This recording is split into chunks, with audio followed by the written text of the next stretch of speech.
We start with a round called Picture of the Week. I show the panel a topical image and ask them to tell me what's happening. So, what's going on here? Oh, is this the live-action remake of the Pixar film Up? Is Trump saying, of all the Kims I've met this week, you're in the top 2 sexiest? Is Donald Trump saying, I've always been a very big fan of yours, Mr. McIntyre? Wait. Is it the finalists from the world's worst hair competition meet up? Is Trump saying, don't look now, but he's got a telephone on his head? Don't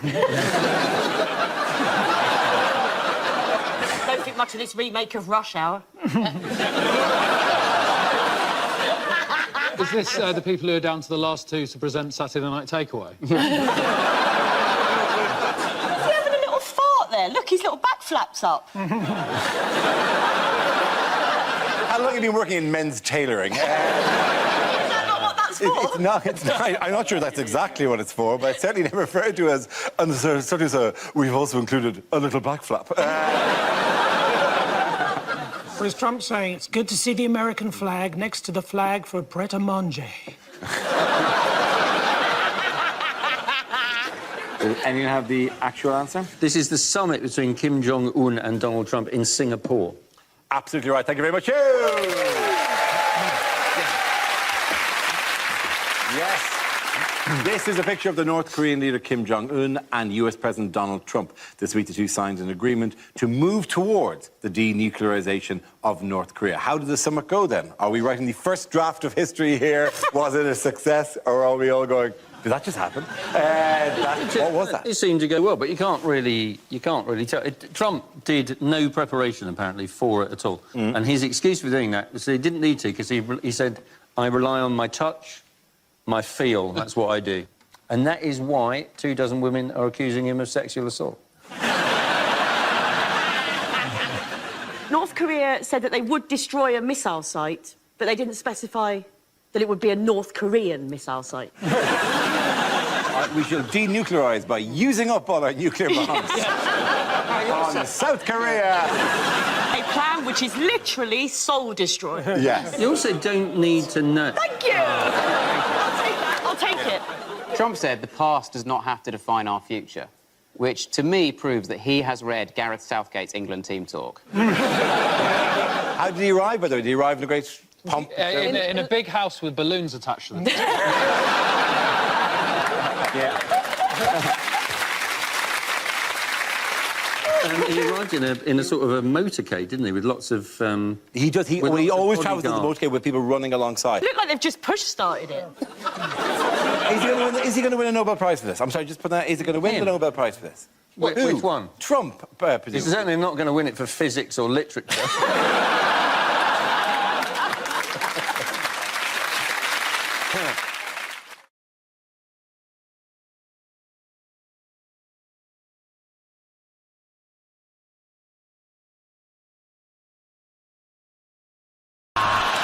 OK, the next topic is unlikely things to say when running for US president.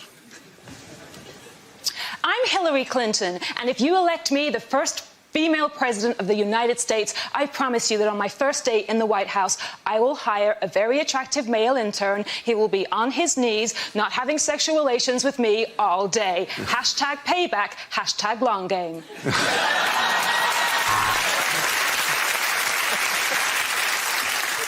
I want to go to Washington. Why? I want to see what color the White House is.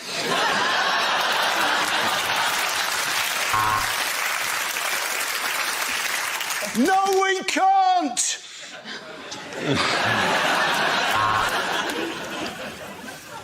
The name Clinton is in the DNA of the White House. In fact, the DNA of Clinton are on the walls of the White House. I know the value of family because I sold one of my children to pay for this campaign.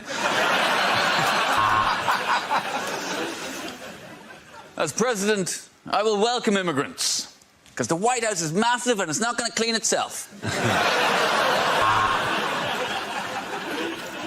I will govern for all of this country. not just the metropolitan cities on the coast, but also you cousin shaggers down south.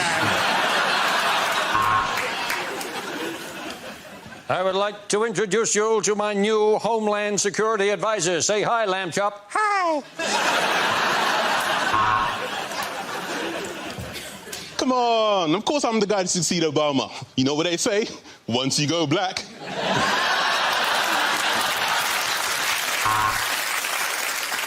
If you elect me America's first colourblind president, I will do everything I can to uphold the values of the brown, white and green. I would now like to talk to you people in a language of my own devising.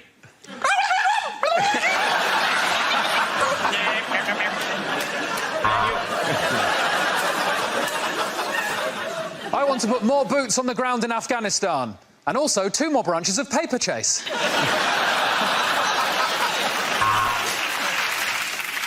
What you must remember is the people we need to convince are the great American people. And most of them are as thick as pig shit.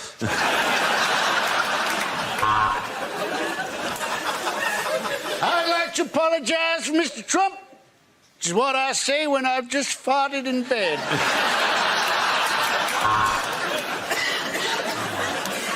When I was little, I did not plan to be President of the United States. This is more like a holding job until I get to rule a good country.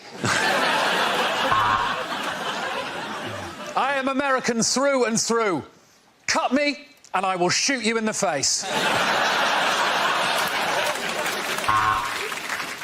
I wish to have no secrets in this campaign. I wish to be completely open, and that is why I'm going to start that again, because I fucked that up.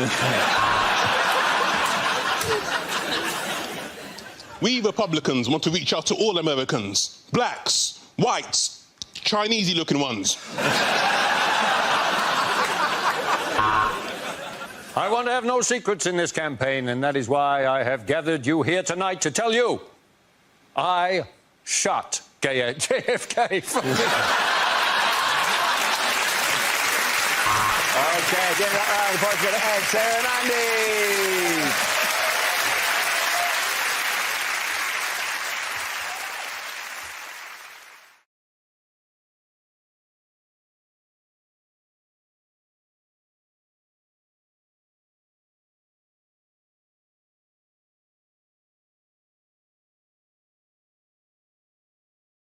OK, here we go. The first subject is things you wouldn't hear at a school assembly. OK, today we're going to have a special outing. So, Miss Williams, if you'd like to tell everybody why you're a lesbian.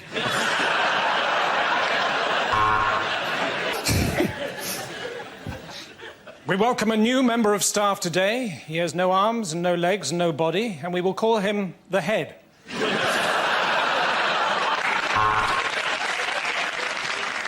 Would whoever's milkshake is bringing all the boys to the yard, please stop it?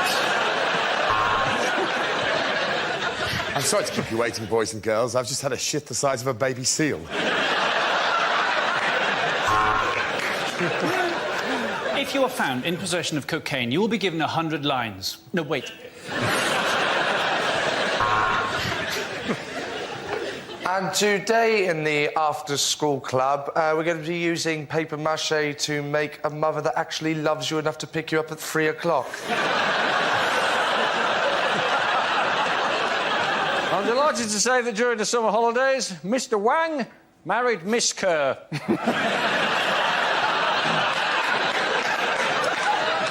His nickname will remain the same.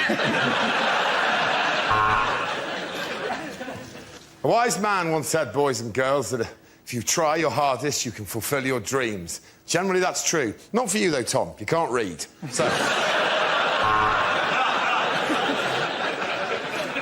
And today, everyone, we have a new boy. Now, for some reason, whatever reason, he's been to a lot of schools, so be kind to him. Will you please make your way to the front? Richard Poo Willie. A word about registers. Most of the staff are on one.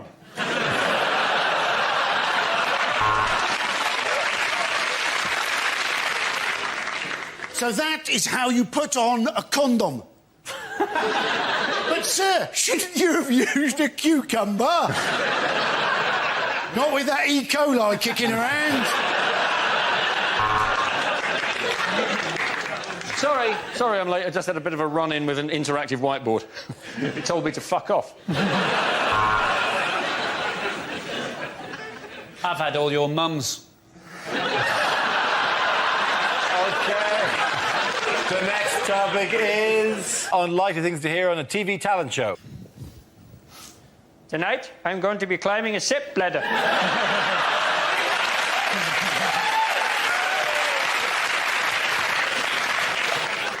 You're right. I can't sing. Thanks. I'd like to dedicate this song to a friend of mine who was run over last week and is in hospital.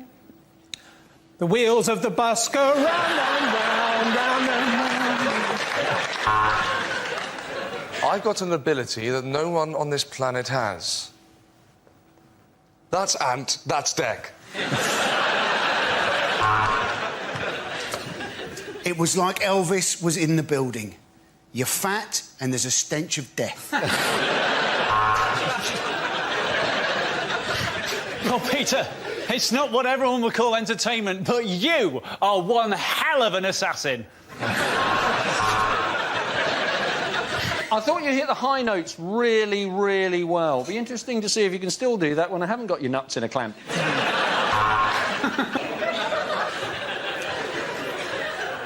Hello. Where's my double act partner? Oh, he's in here.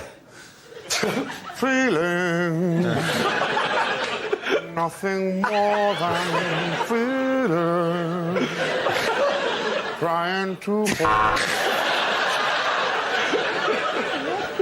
When you said you were going to ride a donkey...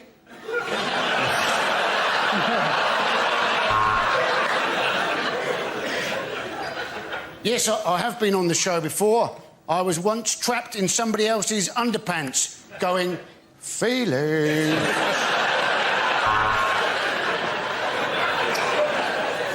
That was an exceptional performance, and the way that you have overcome your blindness is truly inspirational. But this is a chip shop, the X Factor audition. I'm going to be honest with you. I think you're all terrible, OK? All of you, you're completely dreadful. I don't know what you're doing. Especially you, Hasselhoff. What have you done since Baywatch?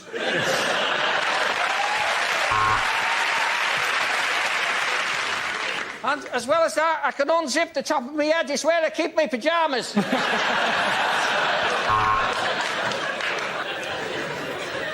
I know you said you were a Gary Glitter tribute act, but we weren't expecting you to do that. Unlikely things to hear on a history documentary. The Russians had Lemsip.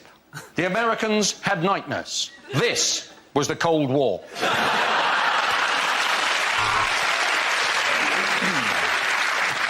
And it was in this humble florist that the War of the Roses began. Guy Fawkes' bid to blow up the Houses of Parliament failed when he realised his body was made of jumpers and his head was an old football.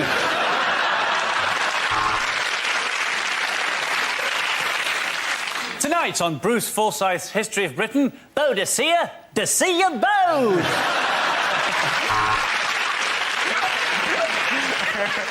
Horatio Nelson, one arm, one eye. A tragic example of what can happen if you fall asleep and someone finds your organ donor card.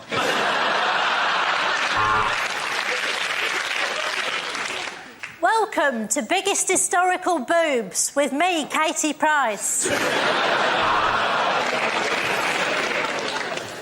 Tonight, I intend to find out exactly what did happen to Hitler's other ball. And my search begins right here in the Albert Hall.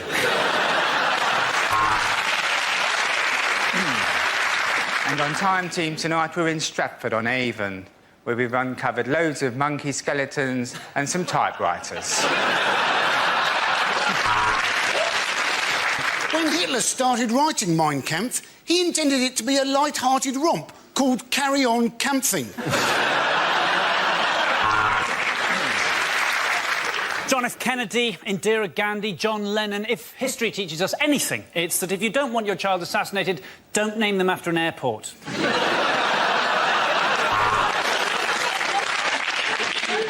To be honest, I'm not interested in all this old nonsense, really, but since the end of Blackadder, the work's been fairly hard to come by.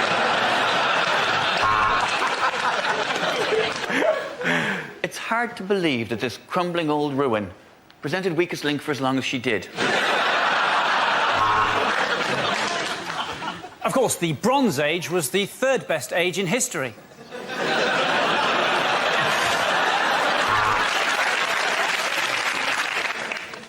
And now the documentary that every Channel 5 commissioner has dreamt of. Did Hitler sink the Titanic? We've been digging in this field in Hampshire for 3 weeks, and we've found this one piece of crockery, which tells us we desperately need to get laid. OK, the next topic is unlikely things to hear over a tannoy. We apologise to customers who have recently alighted at Northampton. I opened the wrong doors.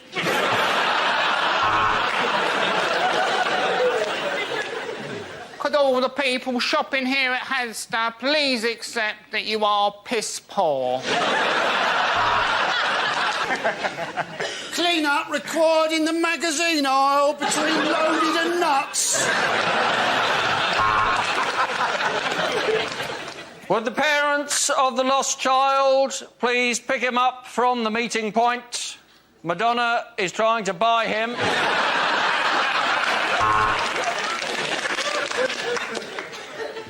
I'd like to remind customers that our special offer this week is 100% off German bean sprouts. If you would like to upgrade to first class, then you should have worked harder at school and got a better job. Could the small boy holding the owl stop running at the wall between platforms 9 and 10?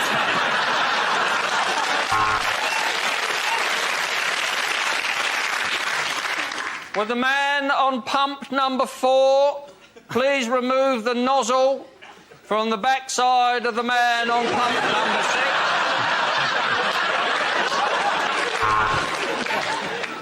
Could the owner of the Ford Fiesta 1100 in the car park with the tinted windows and the go faster stripes sort your life out, mate, will you?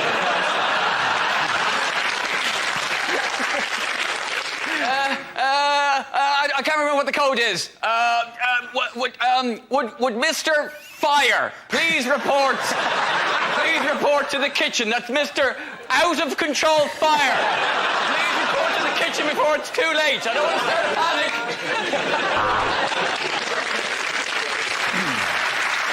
The train now approaching platforms 3, 4 and 5 is the derailed train from Swansea.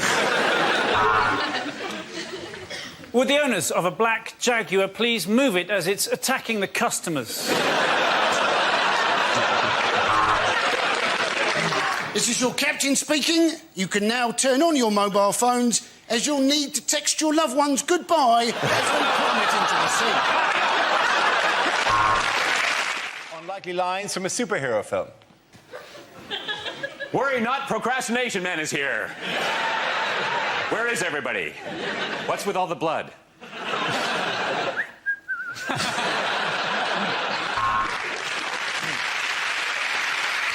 Catwoman, what did I tell you about not shitting in next door's garden? I am Big Society Man. I could do it for you, but I'd much rather you did it yourself. Prepare to meet a new breed of sex-change superhero in the X-Men. Yes, I do believe a man can fly, but only if he's carrying under 100 mils. I am Parking Review Man. Where's my check?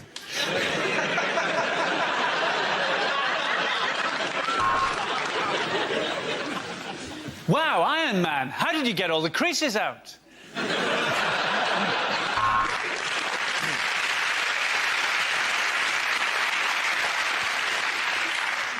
Just call the police.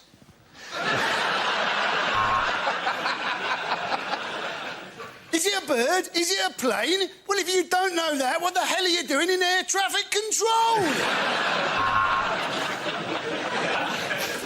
What use is a spider's web against me, Duster Man and Hoover Boy?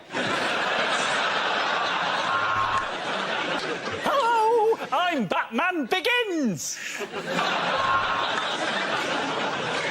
I'm sexist, I'm racist, and I drive like an arsehole. I am White Van Man.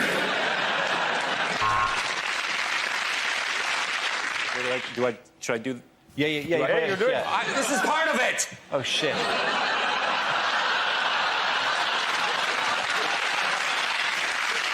Okay, the next topic is unlikely things for a continuity announcer to say. And now, to upset children everywhere, it's Peppa Pig in pepper sauce. Oh, God. Oh, God. And Nigella will be back at the same time next week. Up next, Ryan Giggs appears on Footballers' Wives. Next up on Channel 4, live from Switzerland, it's Come Die With Me.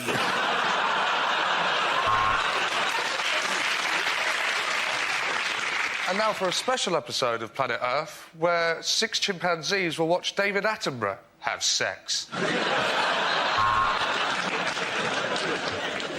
And now is the time I have to be extremely careful, because the next programme is about Roald Dahl, genius behind Willy Wanker's Chuck Bollard.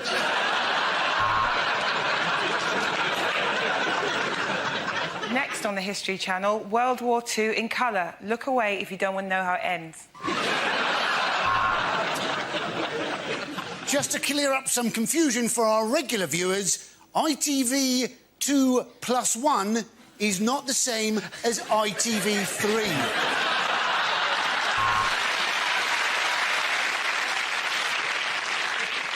First, though, there's a serial killer on the loose in Balamory. If you have been affected by some of the issues in EastEnders, they must have been acting it better than they usually do.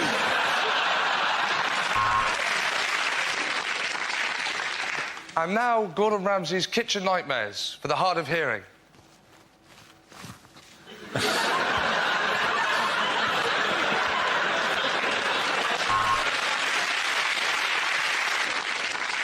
You're watching the Dignitas channel. For God's sake, don't press the red button.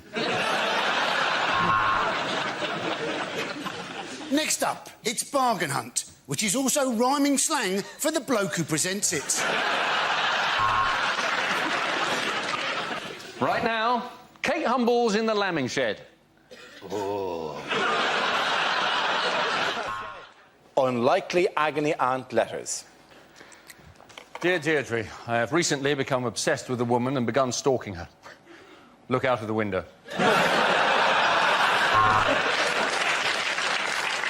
My partner won't give me oral sex, which is really annoying, because that's the only reason I formed the coalition with him in the first place.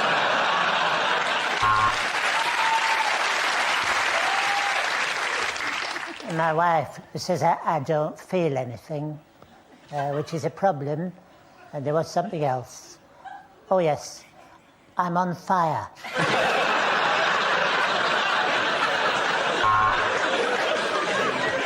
I'm 26, my girlfriend's 36. Is 10 years too big an age gap? Because her daughter's 16, she's a right little soul.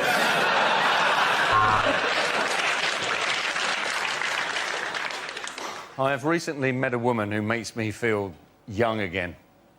She's 167. Dear Deirdre, I'm from Nigeria, and I'm fed up of Mickey Flanagan mocking my accent.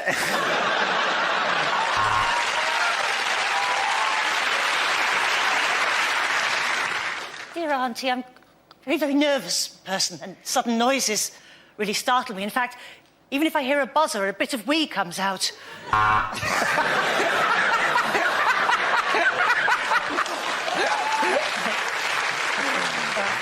My mates are all getting into drugs, but I don't know what to do. Should I charge them mates' rates or just normal prices? Dear Deirdre, I am a control freak. What should I do? I'll tell you what I should do. I am 96, but I'm convinced that young women fancy me. Do I have penile dementia?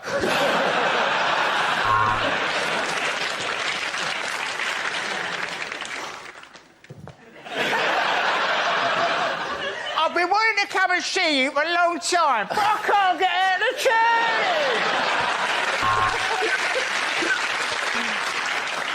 I am a man trapped inside the body of a woman. Could you tell us, please, how to get out of position 43 of the Kama Sutra?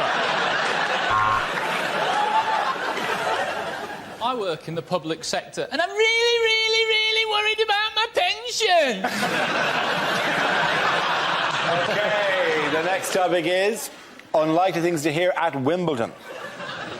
Well, at 2 sets down, let's see what he's got in his locker. He's not going to be there for about 20 minutes. I've got a crowbar.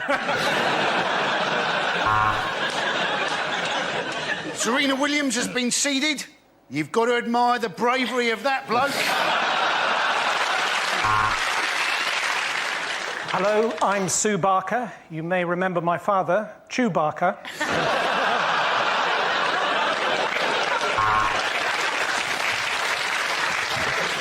Well, they say that the All England Club is a bit behind the times, and that's why this small boy has just had his hand chopped off for stealing a strawberry.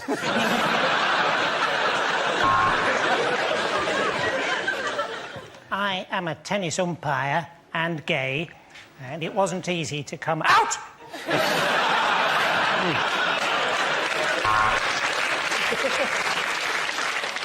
What a fantastic slice, but I do think the All England Club will insist she wears knickers again next year.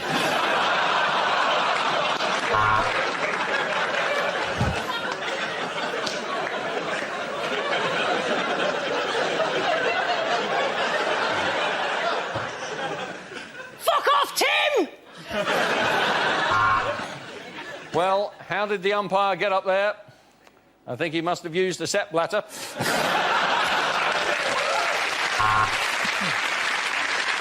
Of course, this year the British players play a lot better. If we look at this graph, we see huge biceps and an angry... Sorry, Steffi, wrong graph.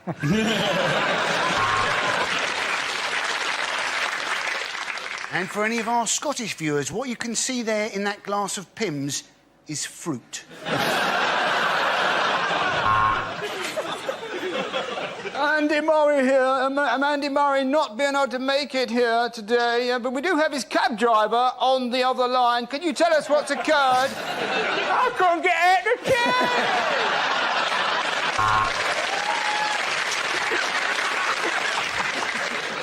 And the mound has taken a real pounding in the last fortnight.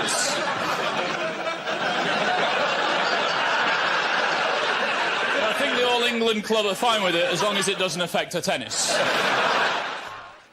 Unlikely questions from this year's exams. Discuss the metaphysical meaning of the following poem. My friend Billy has a 10-foot willy.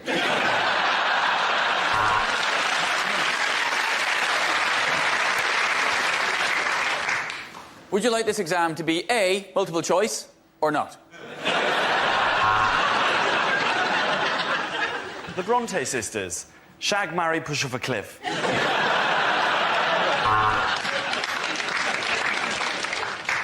Discuss the following. The Nazis got all their ideas from the History Channel.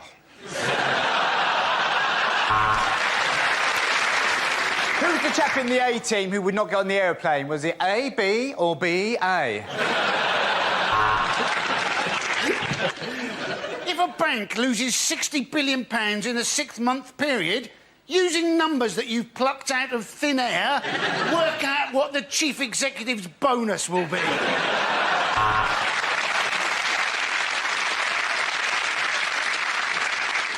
Napoleon, a small man or a long way away?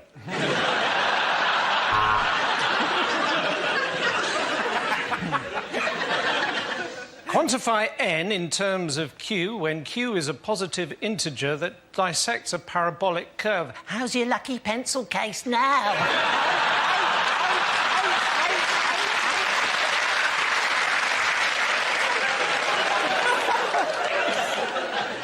What's the name of that round thing that they throw in the Olympics? Discuss. Poetry. Is it all a bit gay? Draw a diagram of the genitalia of the male elephant. Use all 30 sheets of paper provided.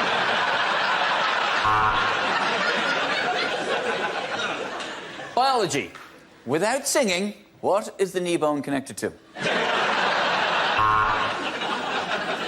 Explain the use of juxtaposition in Macbeth. Alternatively, write down everything you know about Macbeth in a blind panic because you've got no idea what the word juxtaposition is. Drama. Question 1. What was it that first made you want to become a waiter?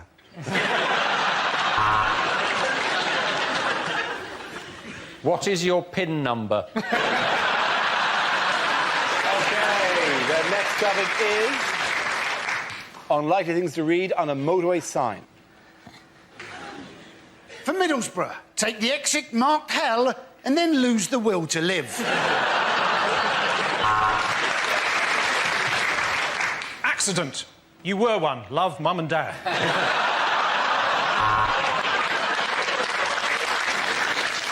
When lights flash, dogging is about to start. There may be trouble ahead. Prepare to face music and dance. You are now 200 metres beyond the junction that your piece of shit sat-nav is telling you you're approaching now. For those of you looking for more safety tips, text now. Beware, giant scissors coming towards you along the dotted lines.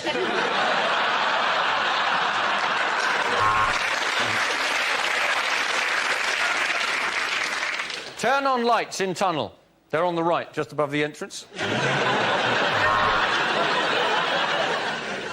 Turn off the sat-nav. Use the force, Luke. The North, where the men are real men, and so are quite a lot of the women.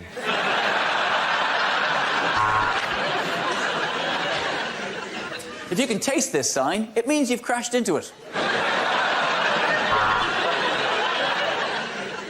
Throw banana skin behind car now. Super Mario and Diddy Kong approaching from rear.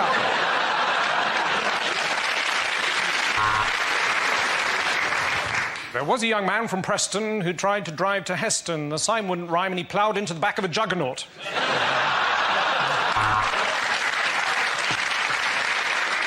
Pick us up a pint of milk, Tell. Thanks, Trace.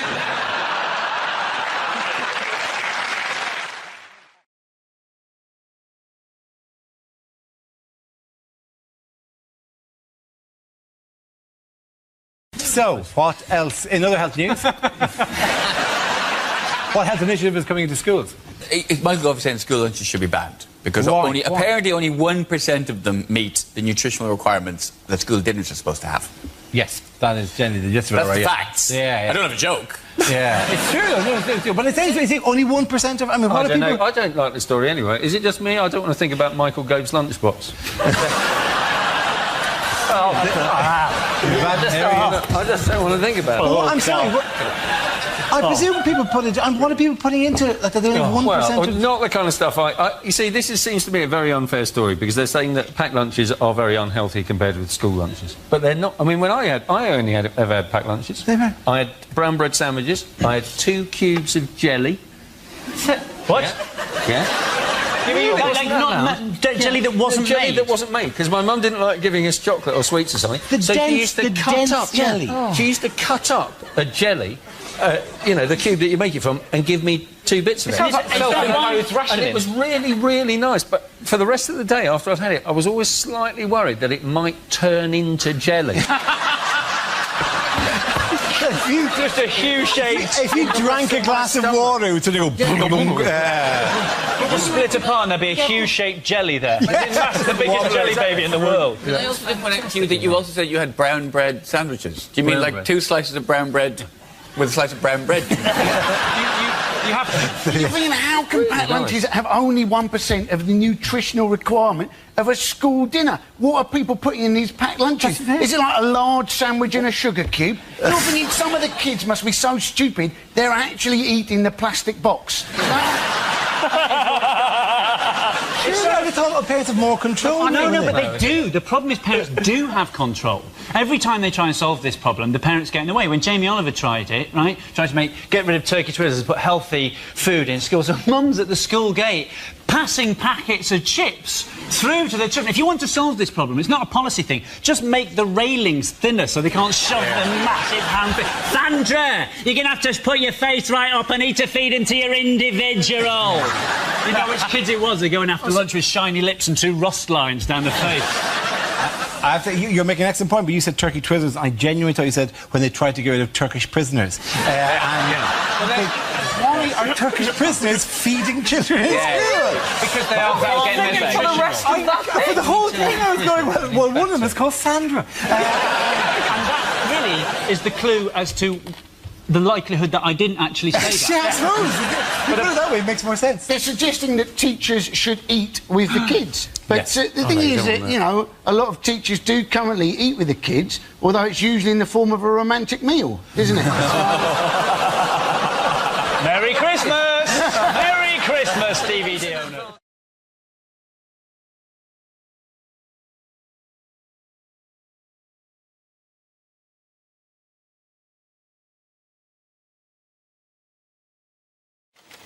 And the first subject is identity. Who wants to come in with that?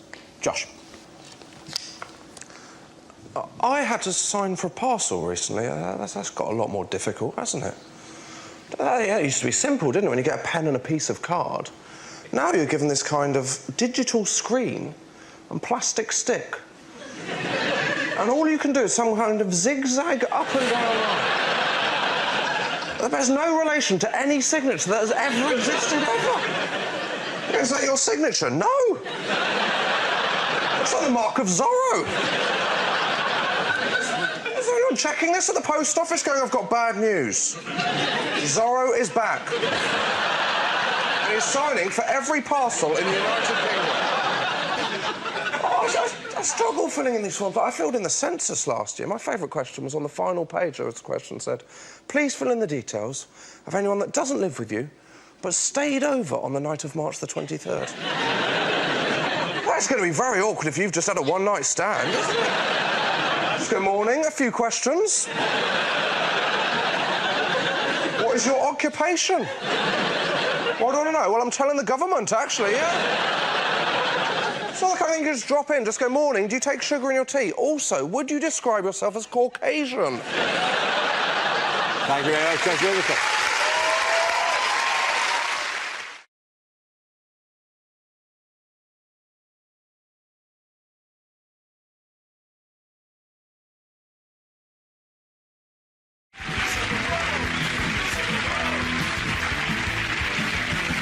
This is a stand-up challenge based on this news wheel, dotted with topical subjects and faces. We spin the wheel, and when it stops, anyone can step forward and try to make us laugh about the subject it has landed on.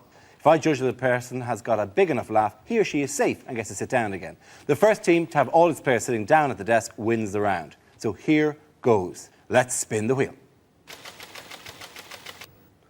Well, Michael Howard, the Tory party leadership. Who wants to get in on that? Ah, like a shot.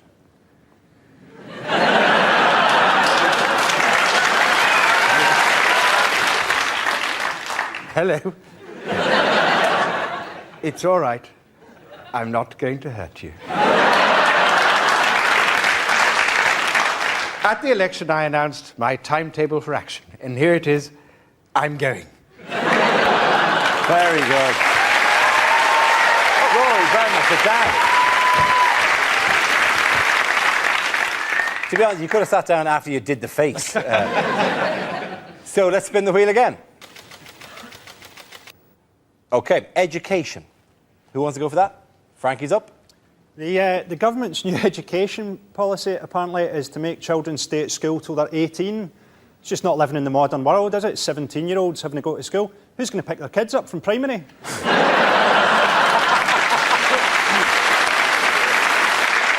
The Catholic Church have got a big thing this week. They say they don't want sex education in schools because that's like giving the kids pornography, as opposed to the traditional Catholic method of educating them, of actually shagging them.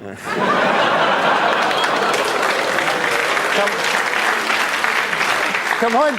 Sex education at my school was a muttered warning about the janitor.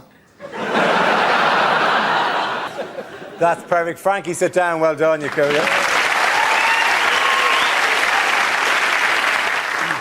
Covered yourself in glory there. Let's have another look at the next story. OK, ASBOs. Who wants to go in on ASBOs? It's Linda. Yeah, I think people are a bit down on ASBOs, but you've got to remember, these are the only qualifications that some kids are going to get.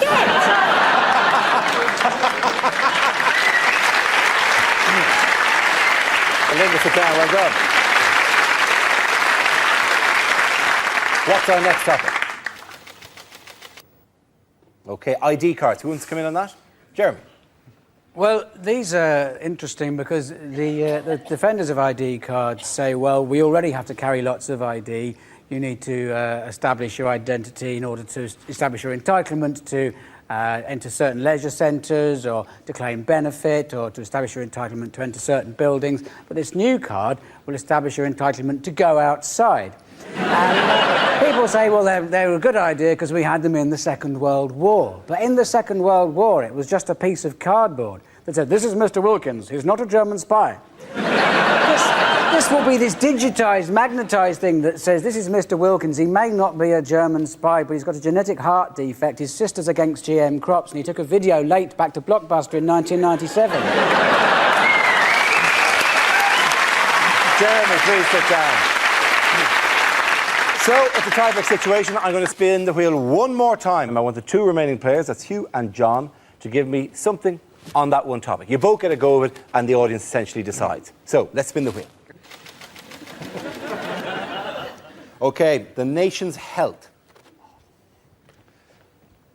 Apparently, it's very important to stay healthy to have 5 portions of fruit a day. I do that. I have half a packet of Starburst.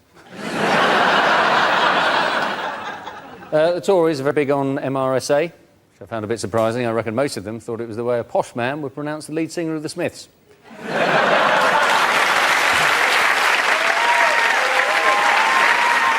Just stand there, Hugh, because John is going to try to top that now. There is absolutely no need to worry about Britain's health because, as we've all learnt, Jamie Oliver is going to save us all. And if Jamie Oliver has only taught me one thing, and he has, it's this, that an unhealthy lifestyle is like a homing pigeon. Yes, it's a lot of fun at the time, but one day it will track you down and it will kill you. Very good. I'm going to give it to John, so John and his team are the winners. OK, the topic is work.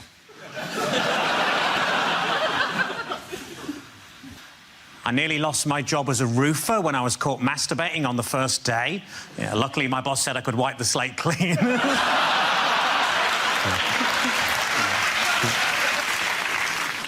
I used to work at Waterstones. One day, a guy came in asking if we had any audiobooks with subtitles. I thought, hang on, that's a book.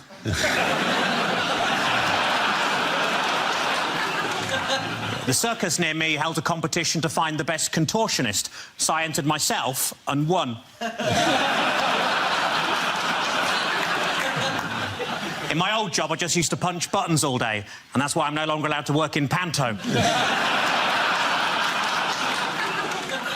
I've got 2 lawyers working for me at the minute. One's pro bono, and the other thinks he's a right pretentious twat.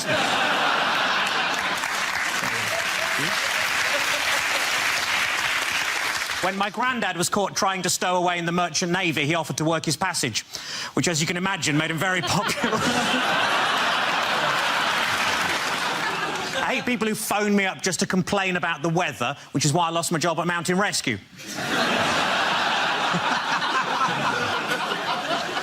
I was at a station the other day that had a piano on the platform, so I had a little tinkle on it, which saved me 30 pence.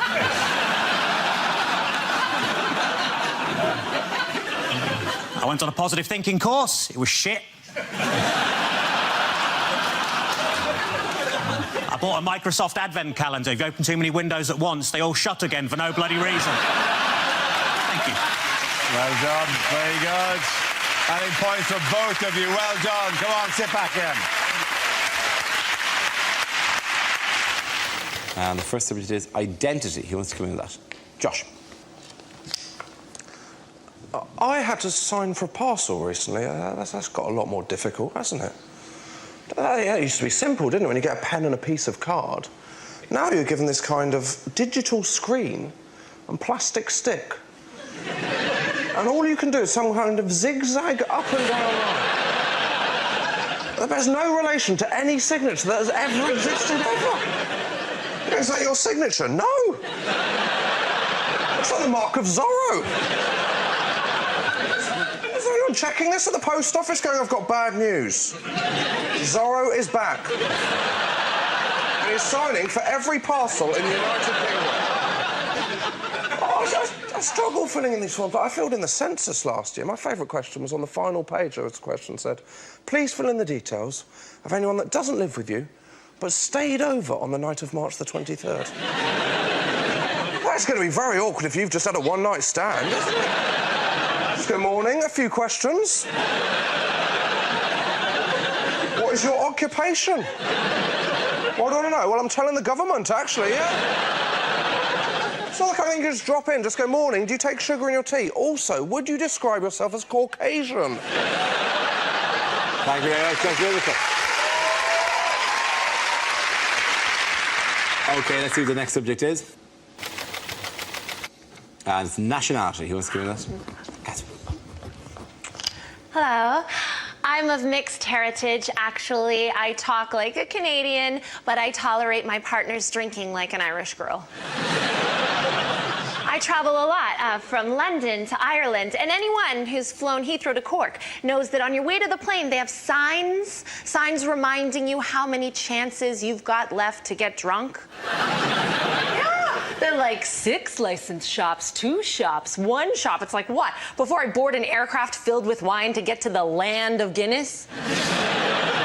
And the final shop is right at the gate. And in that shop, there's a sign that says, no ID, no sale. And I'm like, this is an international airport. How about no ID? How'd you get on the plane? It is in the boarding lounge, If a terrorist manages to sneak through levels of security at the world's busiest international airport, give him a pint. Thank you very much, Catherine. OK, that leaves us with Milton. Let's see what you've been left with, Milton. Let's spin the wheel. Transport is the topic.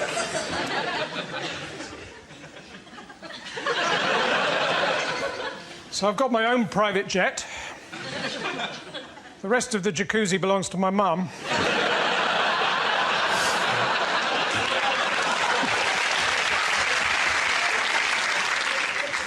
If you've got a sat-nav, don't put the name of the company you're visiting into it.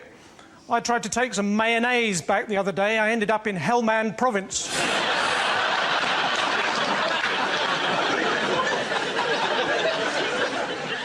I mean, I've got a car, but there's nothing I like better than making a bonfire on the passenger seat.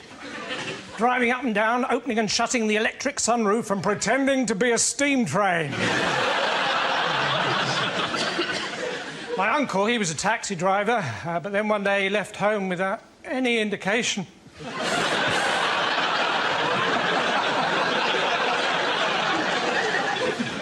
So recently, I was fell walking in the Lake District. Well, it's not quite true. Recently, I fell walking in the Lake District. I was going to tell someone, but the pillar box was full of sugar puffs. Thank you very much, Milton. OK, that round. Come on, sit back. First subject is climate change. Use in like a shot. The problem with climate is that we're ruining the environment. You know, every year we destroy an area of rainforest the size of Belgium. Why not just destroy Belgium?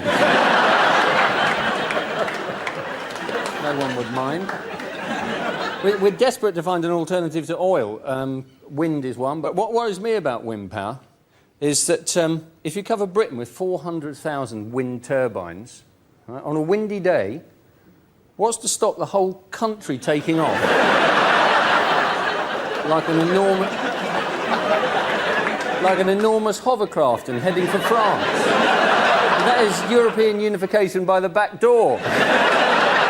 Very good, Hugh. Hugh, sit down. Congratulations. Very good. So, let's have another topic. Live 8. Rory's coming in like a shot. Yes, it's Live 8 this week. Bob Geldof's big thing was to persuade people to go to Edinburgh by boat. Right. Okay, because the first 20 miles are easy. The rest you're going to carry the boat on your shoulders. They're trying to get a million people up to Edinburgh. Elton John's not going. He's sending flowers. And it's a whole G8 Live 8 thing where the world's richest 8 nations get to meet the world's 8 richest rock stars. Rory, well done. Sit down. Let's have another topic. OK, reality TV. Who wants to get in? Me. Oh, hang on. Just a second, though.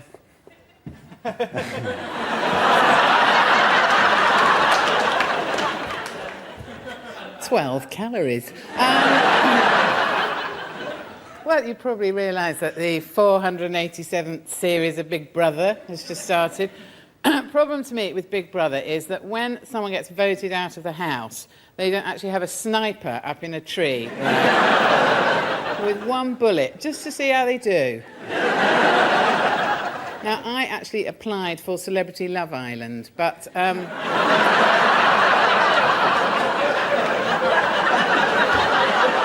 Joe, you can sit down now if you want to. That's just...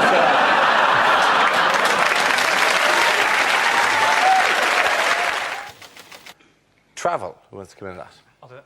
Chris has.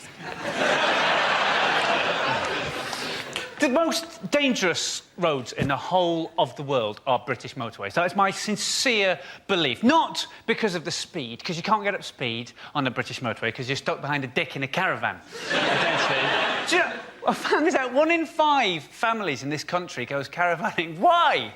What makes a family who don't get on in a normal-sized house believe that squeezing themselves into a tin for a fortnight is going to improve matters? It's such a self-deluding activity, which for me is symbolised by that. You know that 5-foot-long wing mirror, the attachable wing mirror the dad puts on the car? Well, I have to see what's behind me. It's of paramount importance that at all moments I can see what is behind me. Oh, for goodness sake, just paste a picture of a traffic jam on there, because that's what's behind you. You don't need to look to see what's behind you. It's there because you are. So the government, they're boring, right? The motorways are boring, and the government puts up those signs to stop us falling asleep, saying, TARDIS can kill, take a break. But the thing is, we're not surprised by those signs anymore, so they don't really work. I think they have to keep changing them. I think they should change those signs to keep us on our toes. Change them to ones that say, Deja vu can kill, take a break. And then one exactly the same, half a mile.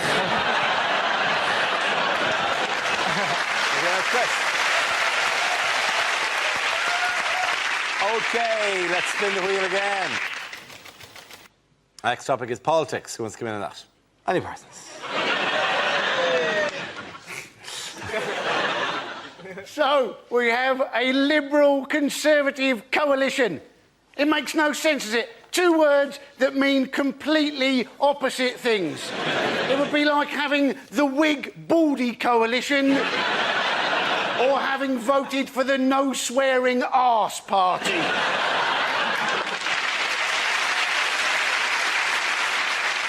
We have a new Foreign Secretary, William Hague. I don't think he's going to be taken seriously, is he? Every time he goes to Afghanistan, they're just going to think, oh, it's Ross Kemp on another undercover show. I mean, at the moment, you know, we'll never know, will we, exactly how much Bigotgate affected the election result. Why didn't Gordon Brown just answer Gillian Duffy's question? All she said was, those Eastern Europeans Where are they coming from? Now, even I could have answered that question. Thank you very much, Danny Parsons. OK, that leaves us with Mickey. Let's see what topic you've been left with. Let's spin the wheel. And the topic is food. Oh, here you go. Now, this is one of my favourite topics because I actually hate restaurants. And my wife loves restaurants. She's middle class. She's been skiing and everything. And she loves a restaurant. She says, can we go to a restaurant at the weekend? And I say, yes, we can. And we're barely there 2 minutes, and she's like, isn't it a lovely ambiance? And I say to her, I don't know what you're talking about. I've worked out what an ambiance is. It's a night out about poor people, isn't it, basically?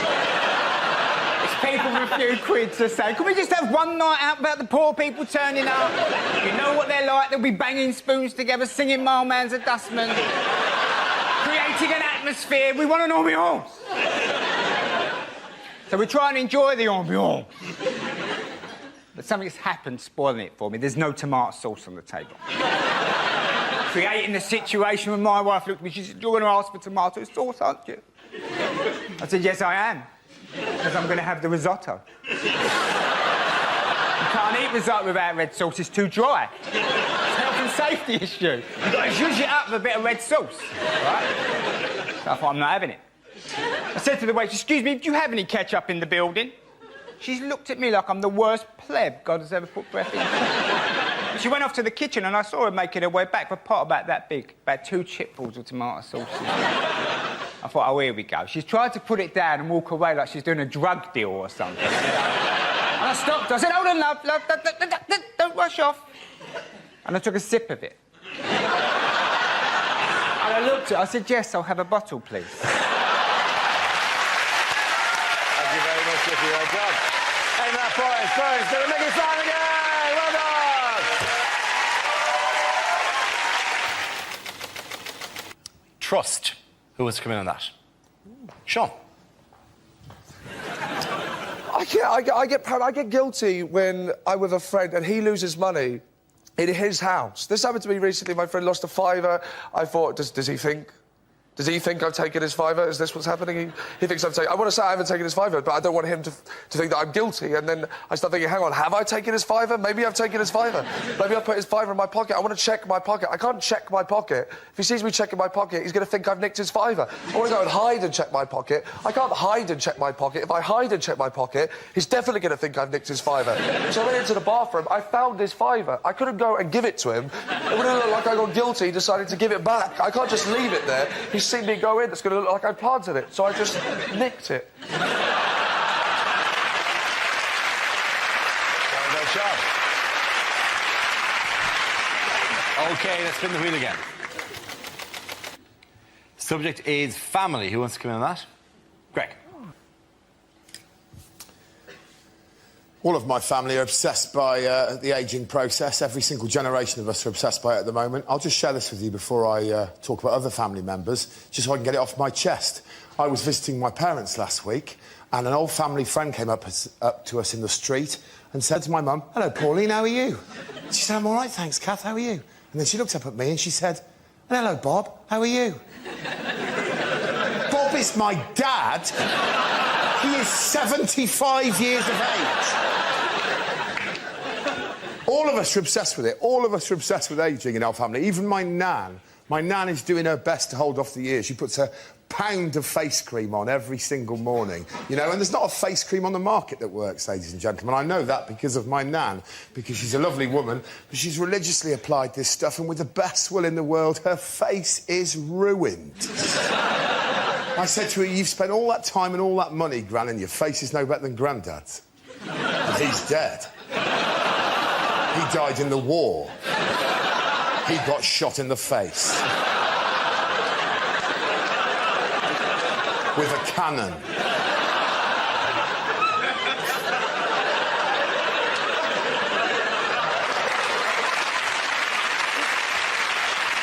OK. That leaves you with Milton. Let's see what you've been after. Let's spin the wheel. And the subject is travel.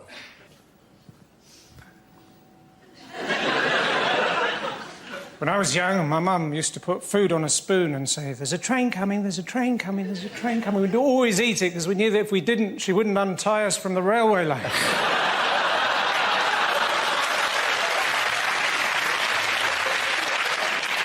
I tried to get here by train today. They said, today there's a bus replacement service. So I gave them a tin of pineapple chunks. I said, what's that? I said, that's my money replacement service. I didn't have any money because her friend nicked my fiver.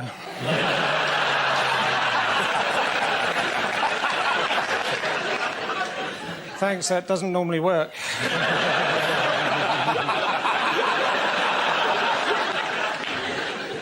Anyway, I managed to borrow a car and I parked it up in Bus Lane.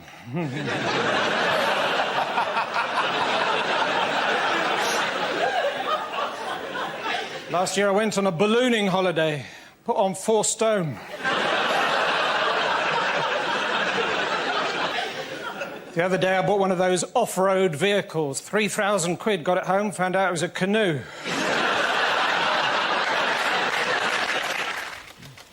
The first subject is health. Going to volunteer, Frankie. Part of the side effect of the smoking ban in Scotland is that every pub, no matter how terrible or horrible, now has tables and chairs outside it. Basically, Glasgow looks like Paris after a nuclear war. People say there's no such way as a good way to die, and those people have never heard the phrase drug-fueled sex heart attack. There's a great case in Scotland at the minute. A guy had a sex change, and he had everything chopped off, and then he decided that he wanted to change back, and they wouldn't let him.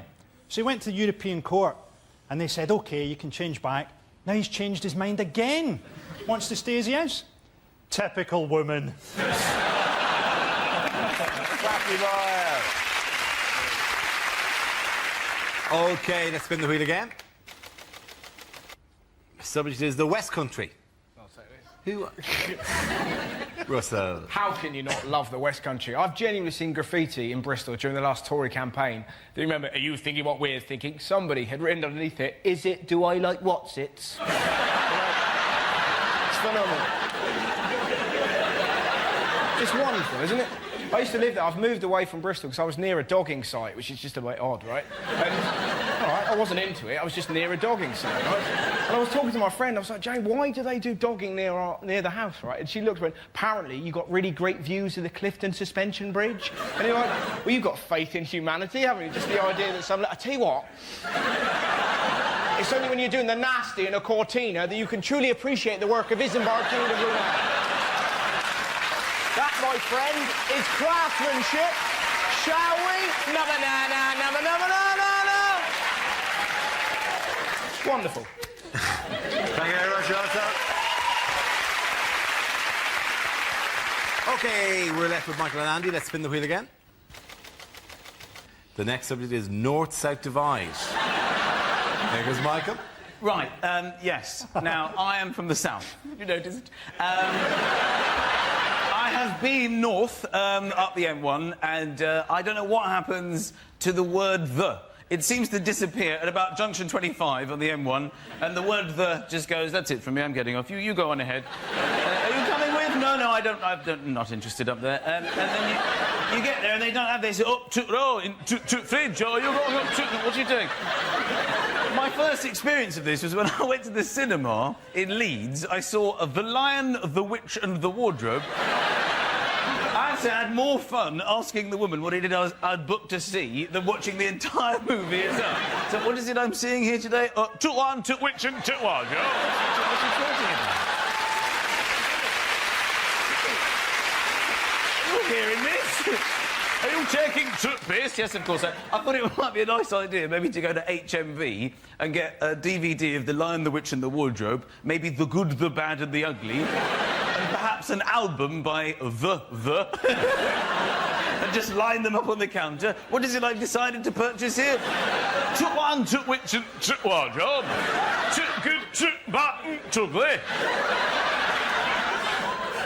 And took. Well done, Michael. OK, Andy, let's see what you've been left with. Let's spin the wheel. And it's religion. Looks like my dad. We should, of course, remember that there are 5 major world religions. 4 of them got to be wrong. Imagine that, right? You're on your last day, you're going off to meet your maker. The gods of the 5 major world religions lined up in front of you. You've chosen your god, you're happy with your god. You go up to your god and your god produces a little bit of cardboard. Bluff. That is going to hurt, isn't it? Well done, Andy Parsons. At the end of that round, the points go to Michael and Frankie.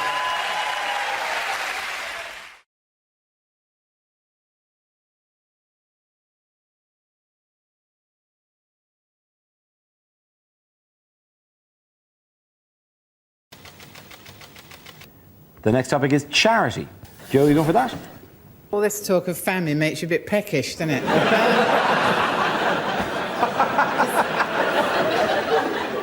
It's comic relief, right? Keep asking me if I'll go out to Africa, you know, to sort of comfort people. But how are they going to feel with me getting off the plane? Hello! You're all hungry, are you? I've had a good dinner. And, you know, there are huge problems to be tackled in Africa. I don't know if you know this, but actually in South Africa, you can insure yourself against getting raped because if you catch the HIV virus, treatment's really expensive. And what's that going to be like? You know, you're walking along, some bloke jumps out from behind a hedge, gets his ghoulies out, and you think, oh, Christ, there goes me no claims bonus there. Sit down, Joe, please. OK, let's have another topic. Topic is crime. Who's coming in? John. The most important thing to remember about crime is that any law only makes sense in context. Look at sport. Punching someone repeatedly in the face is lauded in boxing, but is seriously frowned upon in table tennis. Similarly, if you come out of your corner in a boxing round bouncing a little ball on a bat, it's going to be literally seconds before you're staring at some lights. Furthermore, Moses. Now, there's a man who'd be on pretty much anyone's list of top 5 Jews. But think about it. When he led the children out of Israel, he was technically guilty of 3,000 counts of abducting a minor, bush arson, trespassing, and abducting the sea. And yet he walks free today. There really is no justice. Well done, John. Very good. Sit down. Leaving us with 2 contestants. 1 topic we'll give you. Fight it out. Straight battle. What's the last topic this week? Jacques Chirac. Europe, let's say. Hugh, do you want to go first? Britain isn't getting on very well with France at the moment, and it is partially because the French are a bit snooty. For example, take Concorde. Do you know, in the original version of Concorde, the French had their plane built with the front hinged the other way round, so it could turn its nose up when it landed on the ground. But the kind of European integration we don't, any of us seem to mind, is town twinning. Everybody wants a French, you know, town to twin with. And I didn't know how it happened, actually, until I recently went to Swindon. Met a bloke from Swindon Council. He told me that apparently it's very like getting a teenage pen pal, on the basis that Swindon was getting on very well with Monte Carlo until they sent them a photograph and never heard from them again. Very good. Very good. Well done, Hugh. Give him a round of applause. What? It is a head-to-head. Al, on the topic of Europe? Well, of course, what's happened here is the French. The French have voted against Europe and now expect us to cough up for it. It's the classic example of the French attitude. They've lost the plot, basically, completely. I mean, these are people with a town called Brest, and none of them think it's funny. In any other country, a melted cheese would be regarded as a f***up, wouldn't it? They're up to something, aren't they? No, they're up. Well, I'm not done yet. Staying over there with their own customs. The point is, I think... mean, that Eiffel Tower's a tragic waste of Meccano, isn't it? As a result, French boys have nothing to play with except themselves, and that's how it started, isn't it? Al, thank you very much. Al Murray, give him a round of applause. Tough to say, I'm giving it to Hugh, I'm giving it that side. Sit down, both of you.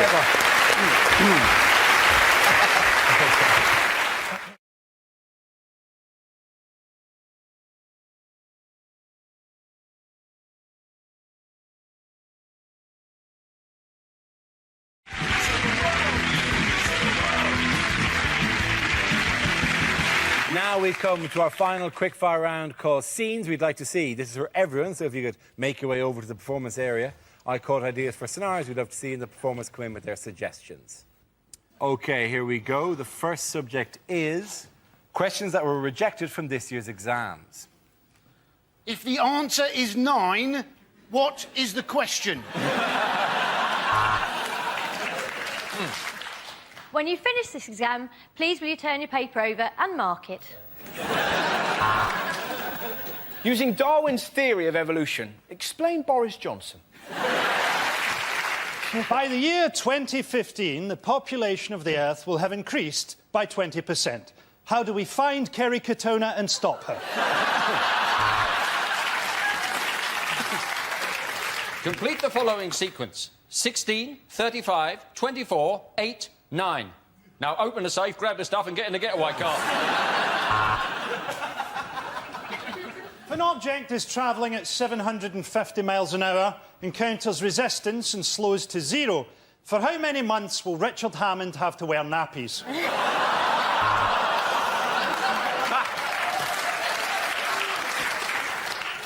On the diagram below, show on the body where you like to be touched.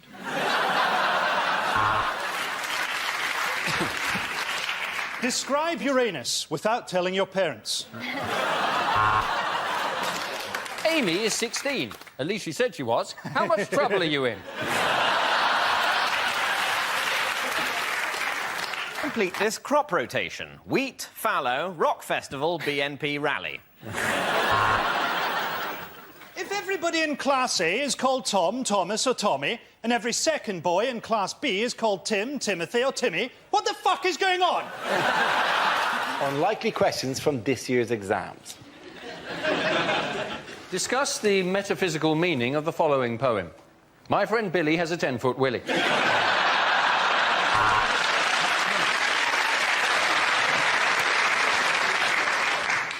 Would you like this exam to be A, multiple choice, or not? The Bronte sisters. Shag, marry, push off a cliff.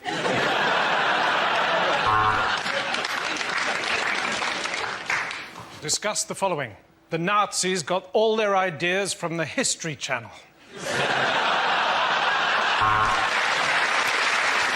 Who was the chap in the A team who would not get on the aeroplane? Was it A, B, or B, A?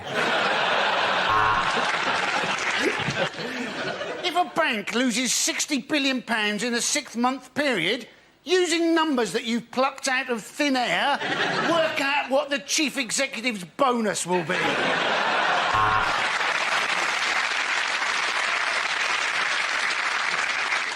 Napoleon, a small man or a long way away?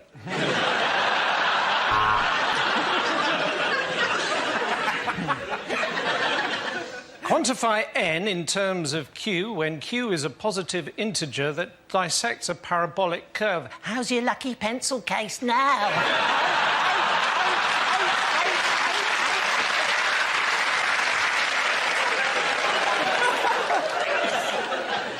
What's the name of that round thing that they throw in the Olympics? Discuss. Draw a diagram of the genitalia of the male elephant. Use all 30 sheets of paper provided.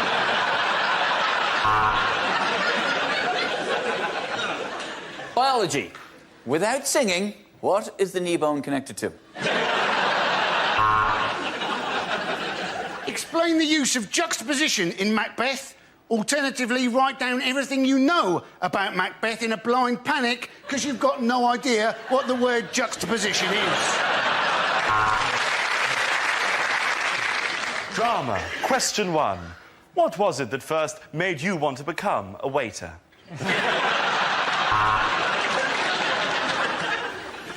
What is your PIN number?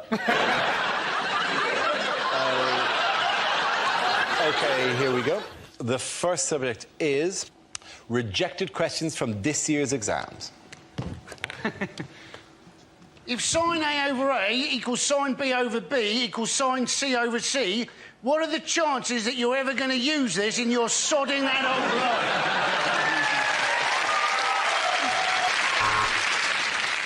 According to Germany, how much is Greece worth? 1 mark.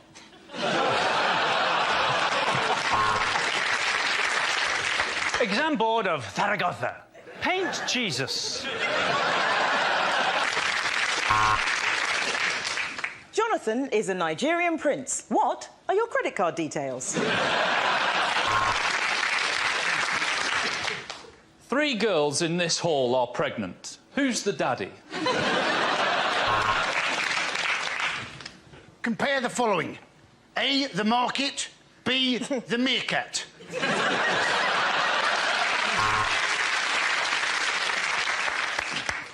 Heat the crystals until they produce a vapour. Inhale. The exam seems easier now, doesn't it?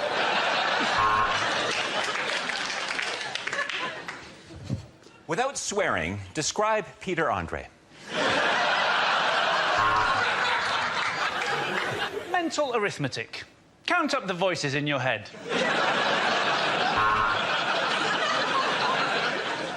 Using the paper provided, roll a joint and pass it round.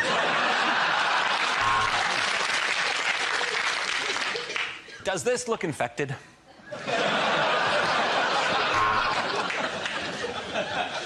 In the recent Olympics, Great Britain won 3 times as many gold medals as Australia. That's not a question, just a statement.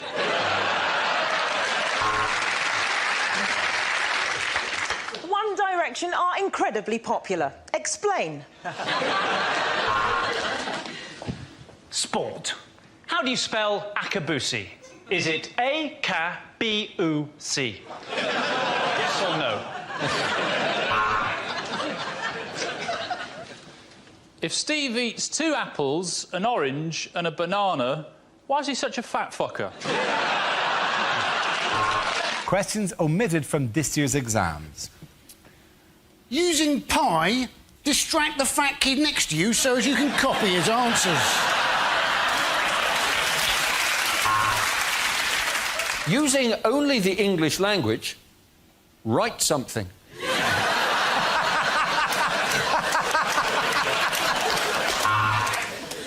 History. Henry IV, Henry V, Henry VII. Which was the greatest Hoover the caretaker ever had?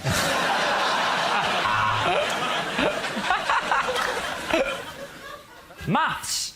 Robert has 400 stamps. He'd like to put them in 12 different albums. He wants to have them equally in each album. How many friends does Robert have? Do you know the way to San Jose? Religious studies. If 2 men have been married for 10 years, for how long will they burn in hell for? If the fluid has been flowing at 21 litres a minute for 15 minutes, what on earth is wrong with my bladder?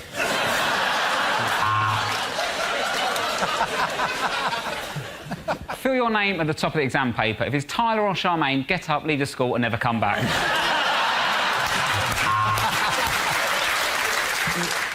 Using only the mass of the ass and the angle of the dangle, calculate the measure of the pleasure. Yes. If a man travels 12 miles each day to buy a loaf of bread, how long before he realises that living in the countryside is shit?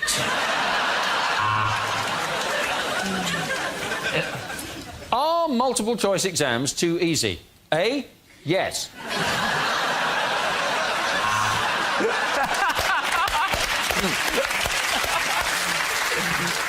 Optician's final exam. What do you think are the main causes of short-sightedness? And now? How about now? And now? What about now. And now... Media studies, trick question 1. Name a business like show business.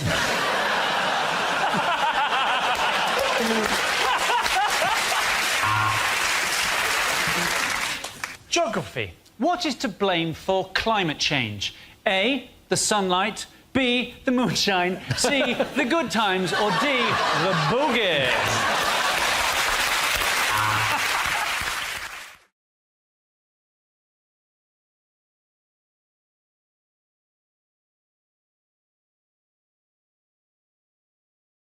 Now, we play a round called Tinker, Tailor, Soldier, Stand Up. This game involves Simon, Greg and Mickey, so if you could make your way to the performance area, please. This round is a stand-up challenge. I launch a wheel of news, and wherever it chooses to stop, one of our performers must step forward and talk about that subject. The winner is whoever I think is the funniest. OK, here we go. Let's spin the wheel. The first subject is fatherhood. Who wants to come in on that? Greg.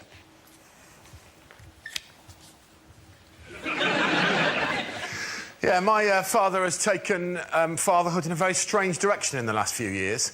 And it started about 3 years ago at Christmas when he announced to me, and this is a quote, and all of what I'm about to tell you is entirely real. This happened. He said to me, "Son, I am 72. I said, "I'm aware of that." He said, "Yes. I've decided from now on I should start behaving exactly as I see fit." And I said, "Well, I would welcome that." He said, "I'm glad you agree, because when you come home for Christmas, you'll discover this year that I am wearing a Christmas outfit." I went, "All right then." I got home and, true to his word, he was wearing a Christmas outfit.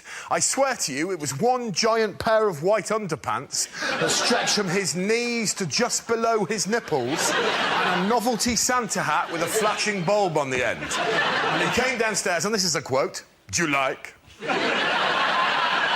I said, "I find it a bit challenging." He said, "I don't give a shit what you think." And he went off to eat some cheese. This is where it gets weird. I went out that night with some of the people in my hometown. Midnight, anticipating me coming home, my mother tells me he did this. He went upstairs in his Panther outfit. He went to my mother's sheet drawer, for she has one. He took out a double white sheet, he placed that over his head, he went out into their garden and he hid in a bush. With a view to giving me, his then 40-year-old son, a bit of a scare. Presumably, my mother is so sick of his shit, she decided not to tell him something that she full well knew, that on that occasion, I'd stayed over at a friend's house.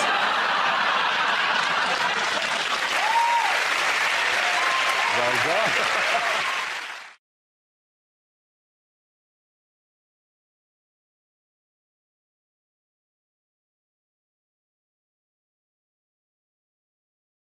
This round is called, if this is the answer, what is the question? On the board, 6 categories. Joe, which category would you like? Sport. Your category is sport. The answer is 250,000. Is that the amount of Iceland dinners the robbers took from Kerry Katona's house? I think there's a point where they came in, do you have anything other than drumsticks? Is there anything that isn't breaded? Is it what world ranking is the British tennis number 5? Is it how many calories in a Scottish salad? Is it, what position did I finish in the 1987 Henley School Sports Day obstacle race because I got stuck in the sack, but it didn't traumatise me at all. I don't even care now. Is it, if you phone up British Telecom, which position in the queue are you likely to be? Is it what percentage of people failed O-level maths? Is it... I'm gonna ask you to speed towards the correct answer. It's sport, isn't it? Is it to do with Beckham? It is to do with Beckham. How many shirts do the Americans claim that Beckham has sold? That's absolutely right. Well done, Russell. Congratulations. The question I was looking for is how many Beckham replica shirts are LA Galaxy already claiming to have sold? He's wearing that the wrong way round. He is. That's the first case. Does anyone think that Beckham actually knows he's in America? I think he just runs after a ball and all he notices is that occasionally it gets warmer. I don't think he even knows he's rich. He's like one of those cats that its owners left a fortune to.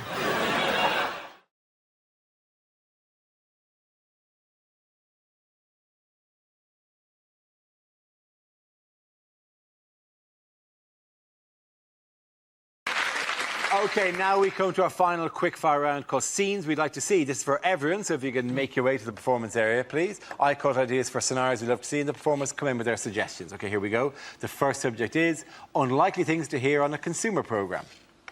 I'm Adrian Childs, and I was shocked by the new Shrek film. I've not been paid for it, yet I seem to be starring in it.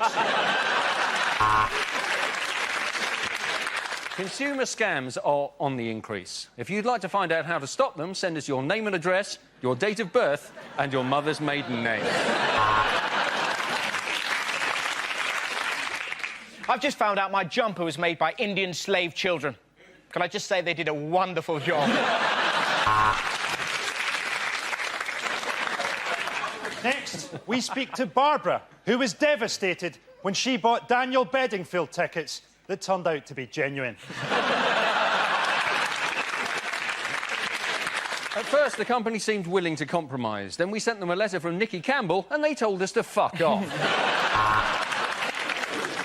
I won't be on this show next week because I'm going off to Nigeria to pick up my lottery winnings. Last week, we said that we were going to expose London's security scene. This week, we say, there's been a misunderstanding. Could I please have my kids back? On closer inspection, Mrs. Wilkins, your hamster's jacuzzi would appear to be a food blender. Hi, I'm Nicky Campbell, and I've been ploughing through the usual 5 sacks of hate mail to find this letter complaining about washing powder. Today, as I stand before you penniless in the last clothes I own, we ask, is divorce biased in favour of the greedy bitch who left me? We got there, the weather were crap, the food were crap, the locals were racist. What a bloody brilliant holiday! Of the half-dozen condoms we tested, all but 2 burst in my stomach. I'm Anne Robinson, and without plastic surgery, I'd look like E.T.'s balls. OK, the next topic is things a sports commentator would never say. Oh, they've called in the video referee. Which is better, Alien or Predator? Oh, yes, and that's a beautiful uppercut. And another one. But hey, the DJ is still not going to change the track for Stephen Gerrard. Jimmy White holding up the cue there as he collapses at the till in odd bins. Welcome to Robot Wars. Cruncher, ready! Stephen Hawkins, ready.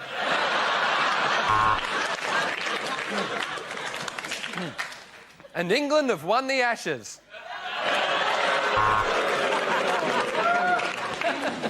It's the women's 100 metres final, and from left to right, it's no, no, yes, maybe, from behind.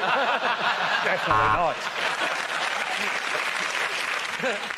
The Queen smashes Camilla in the face and Prince Philip hits her with a hammer. This is what I call a Royal Rumble. Venus Williams has brought something different to the ladies' game. Male genitalia. Oh, he's great with a dead ball. When I had one, I had to sit down for a week.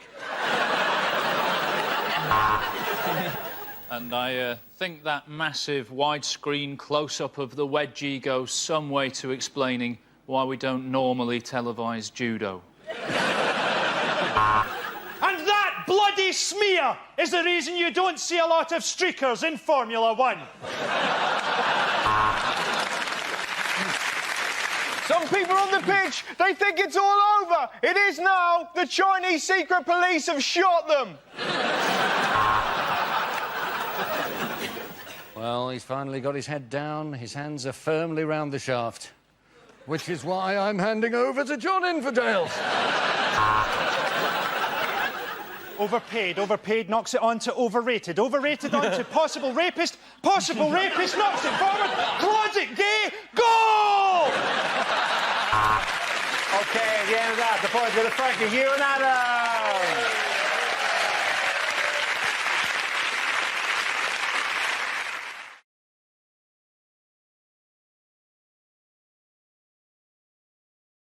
Now we play a round called Don't Put Your Nuts on the Road.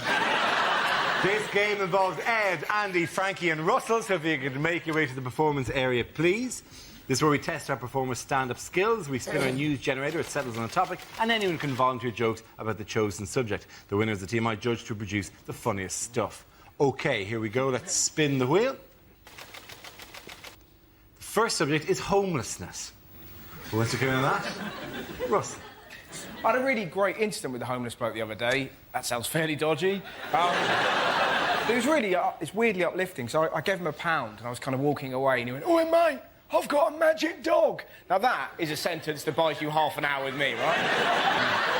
And it had sickle down him, this dog, right? And the homeless bloke had sick down him as well. And I was like, "What happened?" And he went, "Oh, we was asleep in a skip and some bloke chucked up on us."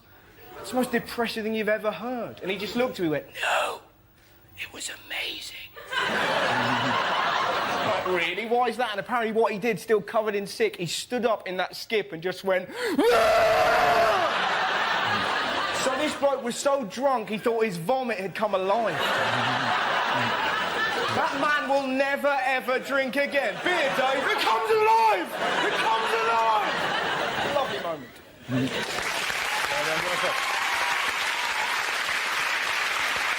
OK, let's spin the wheel again. The subject is taxis. Who wants to come in that? One thing I don't miss about London is London cabbies. I used to live in Muswell Hill, a leafy suburb of London, about 6 miles north of here. That's what I thought when I bought the house. I get into a black cab in London's fashionable West End. Turned out I lived in the arsehole of nowhere. Because I'll get into a black cab and I'll go, "Muswell Hill, please," and I'll get this. I go, "No, mate, I'm not going that way."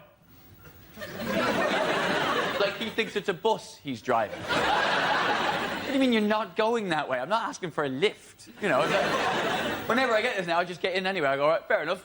Where do you want to go?" Oh, spins them right out of that nose. "You what? Come on, where do you want to go?" "I'm paying." "No, mate, doesn't work like that." "Yeah, that's what I thought. Muswell Hill, please." Thank you very much, Ed. OK, that leaves us with Frankie and Andy to spin the wheel. The next topic is transport. I think the moral of that story is never ride your horse on a runway. You're, of course, not supposed to take planes anymore, not a problem for me. The thing that always mucks me up, that little monitor that you get, you know, outside air temperature minus 56 degrees. I am inside the aircraft. I have no intention of going outside the aircraft.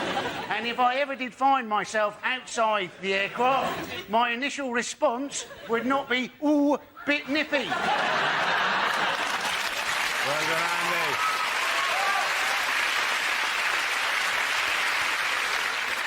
OK, let's see what's been left for Frankie. Let's spin the wheel. It's celebrity. There you go. It was the anniversary of Elvis's death recently. People still think that Elvis faked his death. Surely if you were going to fake your death, you wouldn't do it in a shitting accident. I mean, you'd do something brave, wouldn't you? Rescue a wee boy from a river. Surely not a jobby-related heart attack. We had the anniversary of Princess Diana's death. I thought that at the concert, only Ricky Gervais paid a true tribute to Diana by dying a painful and horrible death. You can get celebrity sat-navs now. You can get a Princess Diana sat-nav. It just keeps saying, "Put your foot down, I think we can lose them."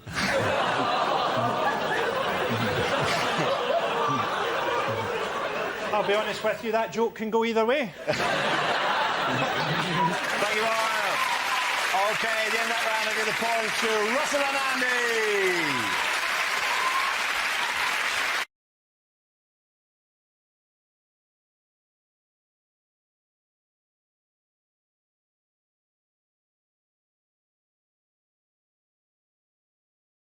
OK, here we go. The first subject is unlikely things for a royal correspondent to say. Isn't it wonderful to see Prince Charles being made king at the age of 137?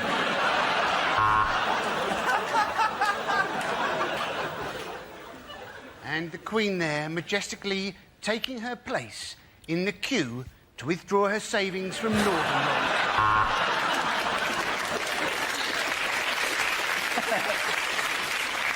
The Queen asked me if I was from the BBC. I said I was, and she told me to piss off. There we see Prince Philip going over to talk to a man from China. This should be interesting. In fact, it's the Chinese Premier, and he's just asked him for a menu. Prince Harry hasn't been put off by the congestion charge. He says he still manages to come into Chelsea twice a day. Well, the crowd are absolutely loving this event. The night sky is dancing with light. Yes, the Queen set fire to Windsor Castle again. It's great to see the whole family waving from the balcony through the sights of my AK-47.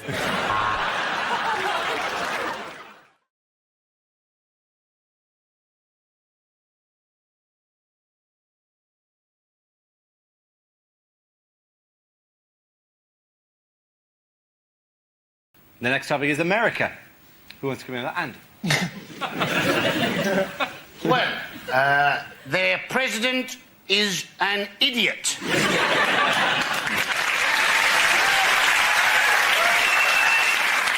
That's all I've got on that one. No, this is the man, right? He wants to try and put a person on Mars by building a stopping-off station on the moon. Now, the moon is 378,000 kilometres away. Mars, 78 million kilometres away.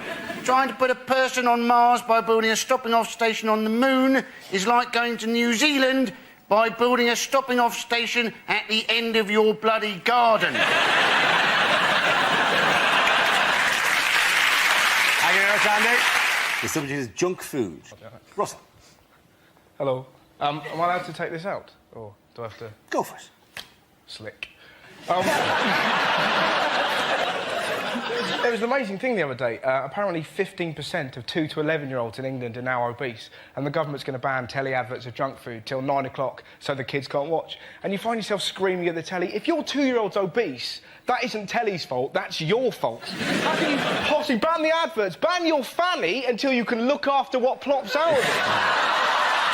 That is unbelievable.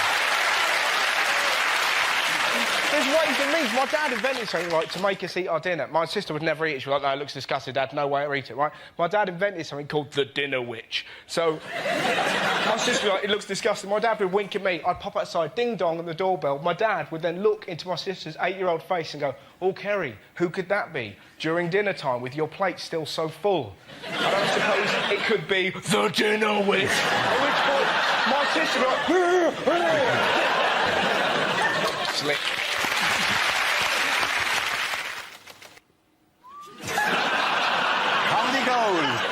Charles Clark, away you go. Exactly what I was hoping to get.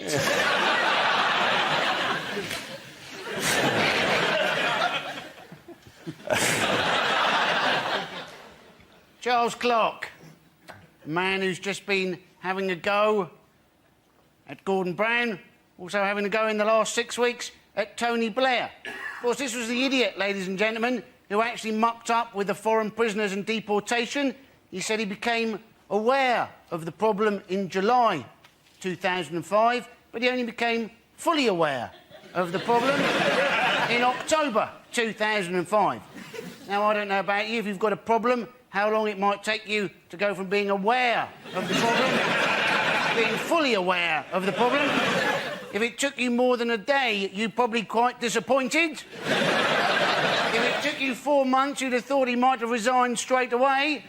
Maybe that's why he's been having a go at Gordon Brown and Tony Blair over the last few weeks. He's only just become fully aware that he's been given the bloody sack.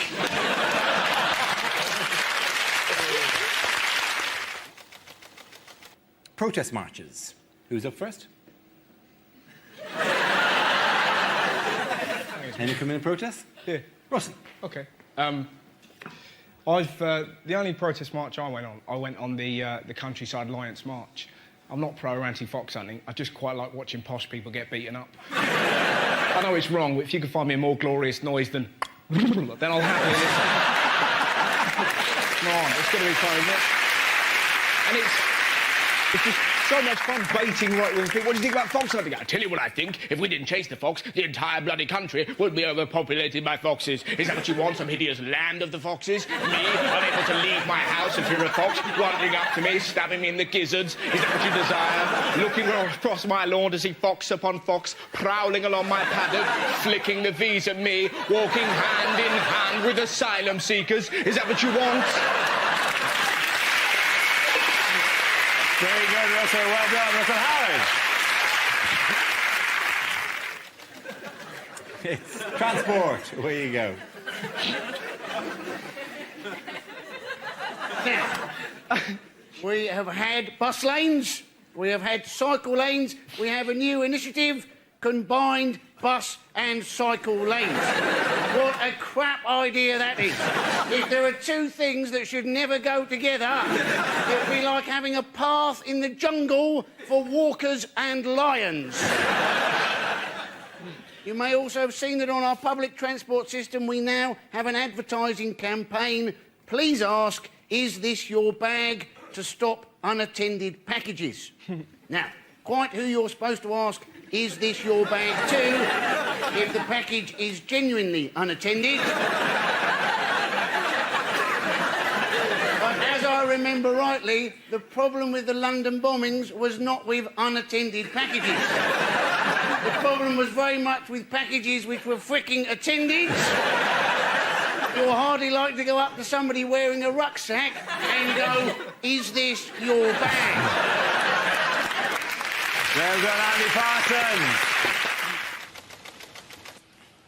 OK, the topic is air travel. Who wants to come in on that? I'll do that. Russell.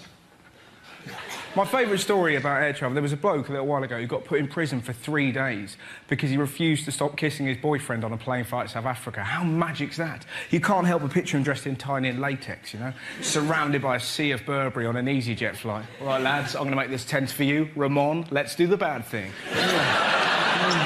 Do you want to stop doing that? I'm trying to read Nuts magazine. Whatever. Stop doing that. It's not natural. You're flying. Russell Howard, well done. The next topic is religion. Andy steps to the mic. Muslims do take their religion very seriously, I think at least in part because they have to pray 5 times a day. Anything you've got to do 5 times a day, you tend to take pretty seriously. We are all supposed to eat 5 fruit and veg every day. Now, we struggle to do that, don't we? Now, imagine you had to eat those 5 fruit and veg at set times every day when some bloke up a tower started wailing fruit and veg at you.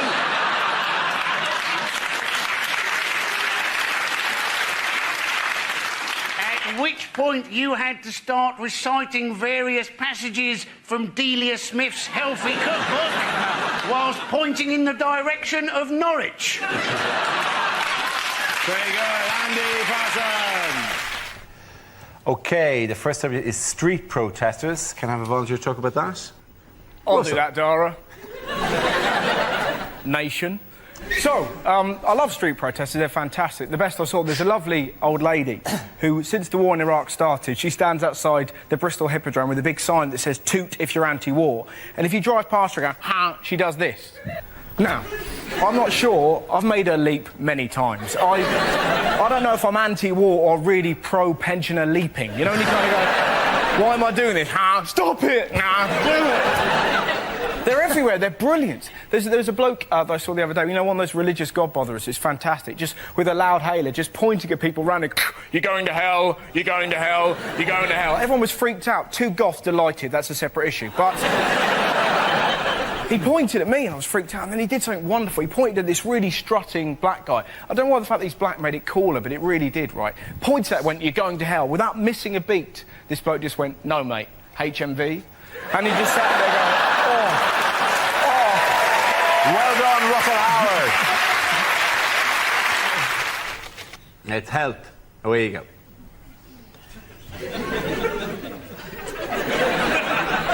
Now, once again, they've been having a go this week, haven't they, about skinny models, saying that they give us a bad body image. Now, I'm not sure we're quite that insecure, are we? You know, I see a skinny model, I don't think, oh, I better go on a diet. I think, oh, there's a skinny model, I bet they're hungry. I think I'll have a pie.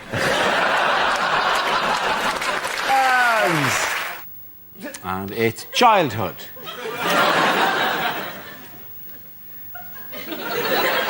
So, I found this out this week, right, that we're giving happiness tests for 6-year-old kids. How ridiculous is that? My friend Wendy's a teacher. Twice a year, there you go. Are you happy? I've eaten my crayons. Which made me happy, so swings and roundabouts, really. Which I also like. It's just the most ridiculous idea. Some bloke writes, this is Maslow's hierarchy of needs. What makes you happy? You! Sneezing. You!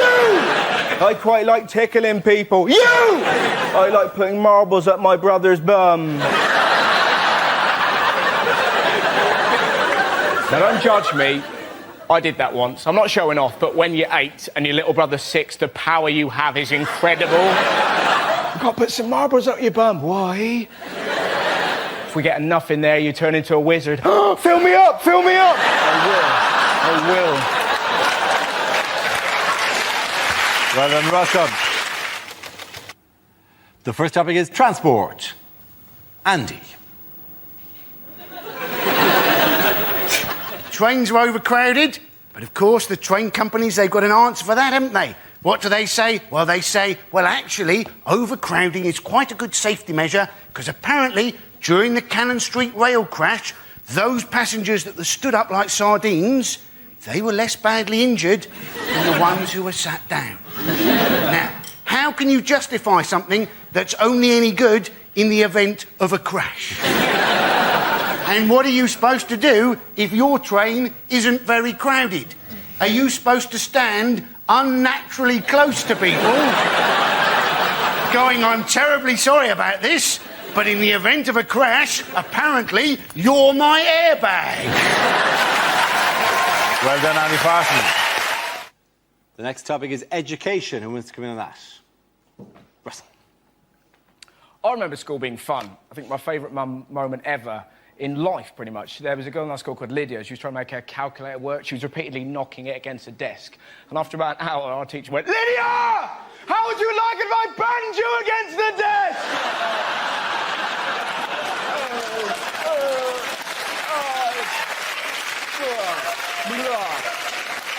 It's the greatest day of school. But now it's more sinister, isn't it? Like, they're now talking about teaching 5-year-olds sex education. Of course, people are very angry. It's disgusting! It's too much! Like, calm down. I'm not going to teach them technique. Right, this is how I like to do it, kids. That's right. Kids aren't going to run home, put dolls around a toy car and go, look, Mum, they're dogging, they're dogging. It's going to be some poor teacher trying to talk to 5-year-olds about love. Can you imagine a harder job? Hello, children. I'm here to teach you about love. Good luck with that, mate. I'm off to lick that tree. Thank you very much. The subject is sport. Who wants to come in on that? So, Freddie Flintoff, how drunk would he have been on Monday night? That's all I've got on that one. We have got a great new British hope for our sport, though. Laura Robson, Britain's tennis, 15 years old, both her parents Australian. We don't mind immigration when they've got a bit of talent. We object to people sneaking into Britain on a rubber dinghy unless they can do it really bloody quick. Thank you very much, Andy Parsons. And the topic is joy. Two very giddy albinos there. Do you know what gives me joy? People who are a bit different. I fell in love with my friend Tom, age 5. He stood up in the middle of a nativity play and went, well, enough's enough. What made it even better, he was the front end of a donkey. I like noises as well. I heard this in a supermarket the other day. Whee! I thought, I'm following that, right? It was an old man skidding on a trolley. He'd done the trolley gauntlet, just whee! Just this blur of giddy wrinkles. What made it even better, a security guard stopped him and went, "Oi, I've told you." How can that not make you happy? And sometimes we laugh at stuff that we shouldn't. Like, I was in a pub recently, I saw a full-size Jenga topple onto a pissed dwarf. Now, the head says no, the belly says yes! Laugh, Russell! Before the bricks hit his tiny face, he went, bloody hell. A bloke 2 seats along went, that was like 9/11. You're there going, oh, God. Thank you very much, Russell. Andy, on the topic of smoking. Yes. Now, the government, they've made a bit of a muck of this smoking ban. Basically, it looks like in England that they're only going to ban smoking in those pubs that serve food. So a lot of pubs in England have said, well, in which case we're going to ban food and keep smoking. You're now going to have to go outside for a pie.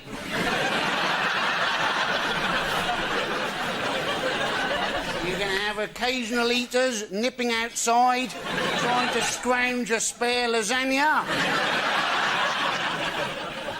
Of course, people are desperately trying to find out different ways of giving up smoking.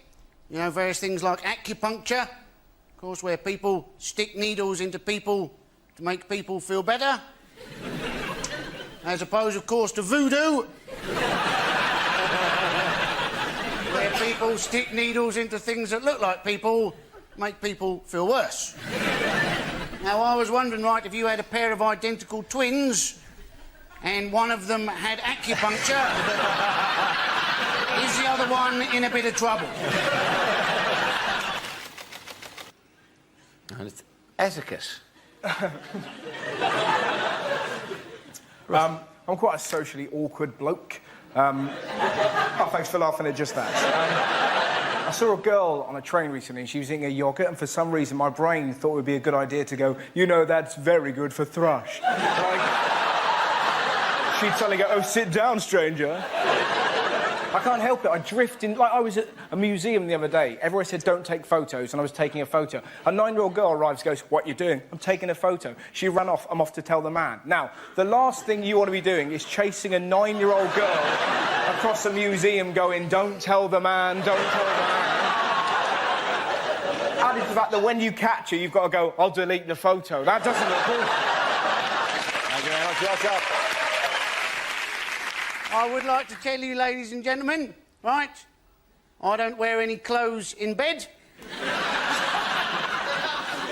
That's all I've got on that one. The reason, of course, right, if anybody breaks in, I figure I'm a little more scary in the altogether than I would be if I was wearing my paisley pyjamas. Obviously, I'd be even scarier wearing a gimp mask. Going, I'm so glad you've broken in. I've been looking forward to this moment for many years. The subject is young people. Russell. Funky young people. You know, it's depressing being hit. I saw this the other day, it nearly killed me. There's a kid who was about 8 years old in a cafe with his mum. He went, here, Mum, doesn't matter how many of these you eat. He was eating a fun-sized Mars bar. Doesn't matter how many of these you eat, it never leads to fun. How depressing is that? It's not a happy meal. Life is suffering, Russell. Life is suffering. It shouldn't be like that when you're 8. When you're 8, you should be excited about the world. Can you remember the first time you saw a rainbow? Can you remember the giddy delirium in your mind? You're like, Dad, there's colours in the sky. I like the sky. I like colours. The two are combined. My mind is literally blown. I need answers, big man. I need answers. Well, that sun is called a rainbow. Oh, my God, it has a name. It has a name. This day can get no better. There's a pot of gold at the end of it. And it's guarded by a tiny leprechaun. Pull over, Dad. Pull over right now. Has anyone ever chased a rainbow? I did. You never forget it. I bet you didn't do this. Me and my little brother took a knife just in case the leprechaun acted up, right? Thank you very much, Russell. The subject is drugs. Who wants to come in on that? Andy. So, drugs. The Home Office have in fact clarified apparently how many spliffs you can have on your person before you might be regarded as a dealer. Apparently the answer is 500. That's a fair amount of personal use, isn't it? You would have thought you could have 500 almost anything on you and be regarded as a dealer. If I had 500 hobnobs on me, I think you could regard me as pushing biscuits. Not that I know that much about drugs, ladies and gentlemen. Apparently the current trend amongst young people is to have an upper followed straight away by a downer just to take the edge off it. Why not just take a bit less of the upper? That to me would be like having a Red Bull and then having a Horlicks straight away afterwards. Well done, Andy. That's fitness. Could have been camel toes. Now,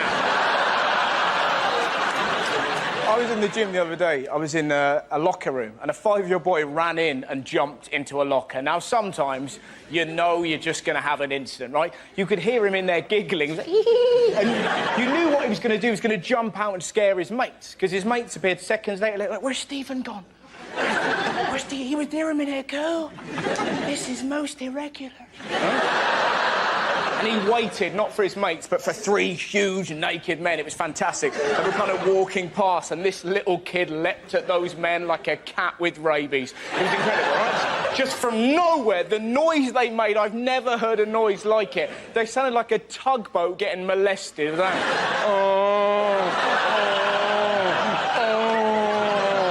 His long-suffering dad is in the showers, obviously heard this and went, that'll be my bloody boy!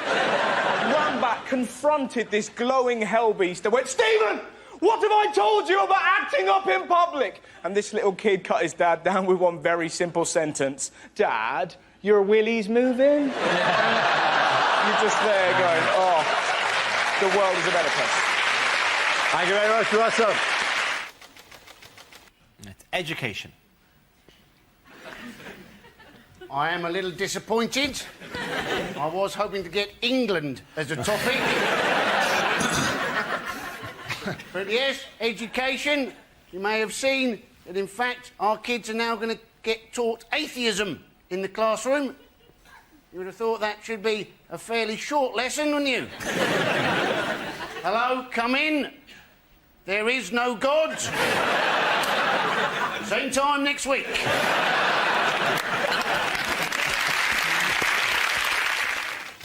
The next topic is the consumer society. Russell. It's all a bit much, isn't it? I went into a shop the other day that said, why not try a guilt-free wrap? You're like, don't make sandwiches evil. Sandwiches are lovely. The bacon sandwich, one of the loveliest things in the world. What is a bacon sandwich? Essentially, it's bread giving a dead pig a cuddle. It's a lovely thing. I love you, Mr. Pig. Why do the Jews hate me? It's lovely. I was really down about it, and then I saw this wonderful thing that I think could only happen in the West Country. The bloke behind the counter in this shop yawned. The bloke in front of him, who did not know him, popped his finger in his mouth and went, ooh, yawn rape, and I nearly died. I had never seen a yawn rape. And now you've learned about it, you can't not do it. You'll be on a bus, you'll see an yawn rape, you can't help it. Did the bloke behind the counter headbutt him? No, he didn't. The bloke behind the counter giggled and went, it's a good job I didn't fart, wasn't it? And you're sat there going, well, the world is a better place. Thank you very much, Russell.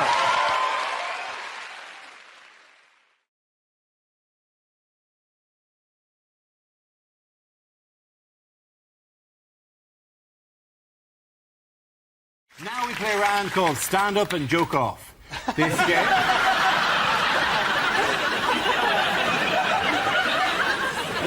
This game involves Mark, Andy, Frankie and Russell. So if you could make your way to the performance area, please.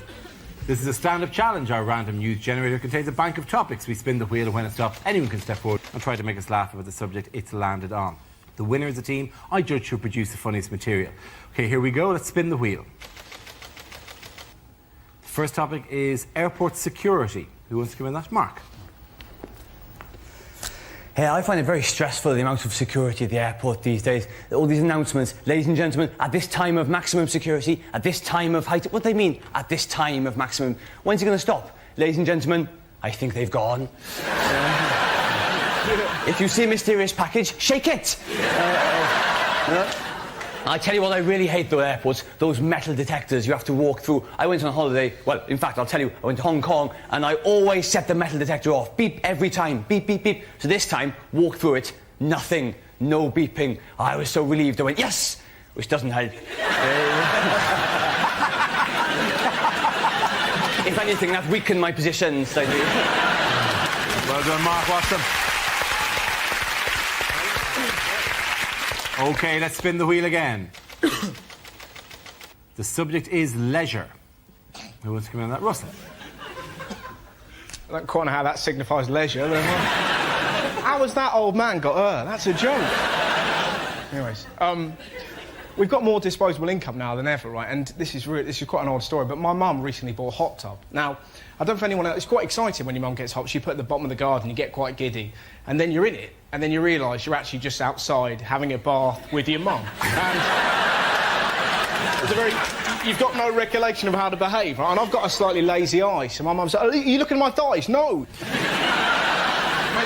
It gets freakier. My dad jumped in, my brother jumped in, my sister jumped in, and two of our family dogs leapt into the pool, right? So we're all on the edge, like really British, terrified, we're all naked.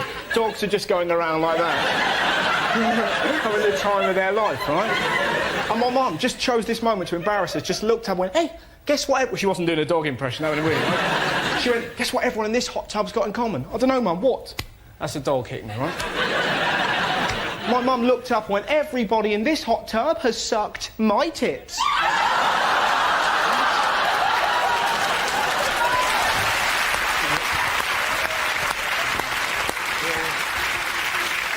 OK, that leaves us with Andy and Frankie. The next topic is... It's Britishness. Who wants to come in? Mr. Parsons. The photos. Yes. Britishness. For those of you who require more than just a setup to a joke, there's only two things we like, aren't there? Huh? Moaning and queuing. And why do we like queuing? So as we can have a bloody good moan about it.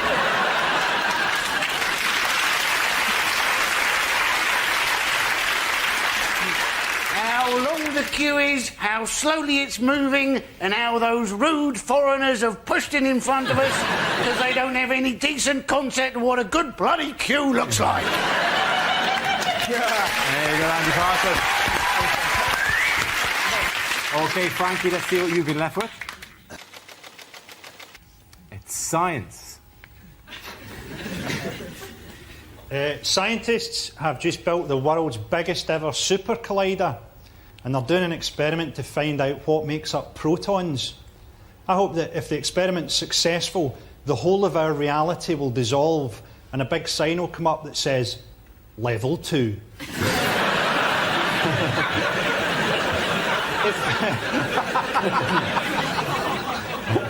I always wondered, you know that woman that had the face transplant? See if she gave you a blowjob, would that technically count as a threesome? Thank you, ladies and gentlemen. I think in that round the points go to Russell and Andy. Everyone come back.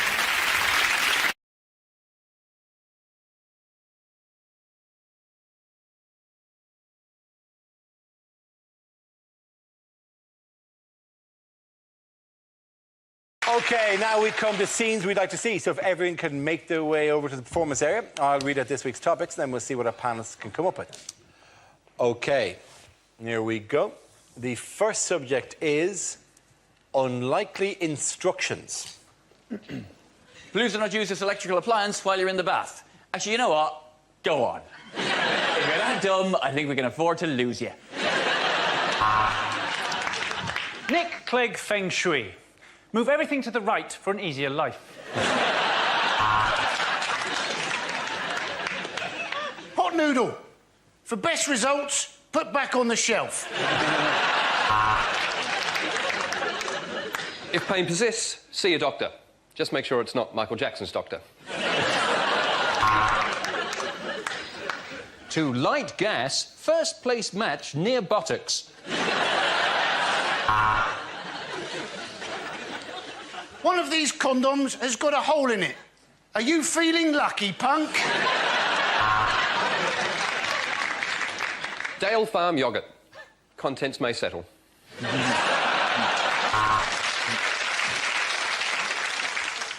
Please retain these assembly instructions in case you want to disassemble the furniture when you realise moving in with her wasn't the best move after all. Instructions for sandwich toaster. Week 1, eat nothing but toasted sandwiches. Week 2, put in cupboard and never use again. If unsure how to apply condom, take banana and beat erection with it till it goes away. Enjoy your animal-shaped biscuits. Do not eat if seal is broken. To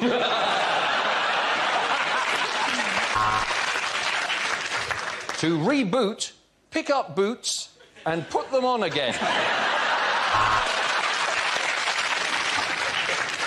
Congratulations on your new bread maker. Ooh, I bet Kingsmill are quaking in their boots. Game is over either when one player collects all cheeses or Daddy has a tantrum and kicks the board across the room. Are your hands full, but you want to transfer 10 donuts? Okay.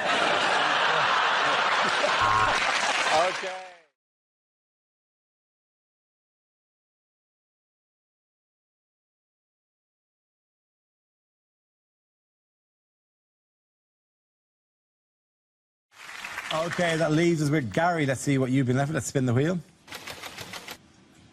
OK, the topic is health. Where you go? I'm a lot sportier than I might look. In fact, I picked up a little niggle at the gym the other day. I mean, he pronounces it Nigel.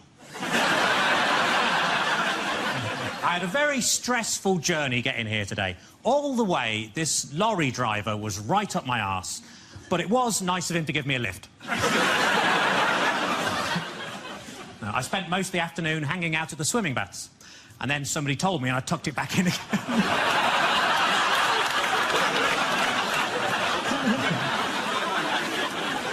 I put on a lot of weight recently, so I rang up Weight Watchers. I said, it's an emergency. Can you send somebody round? And they said, yes, we can. We got loads of those. My grief counsellor died recently, but luckily he was so good I didn't give a shit.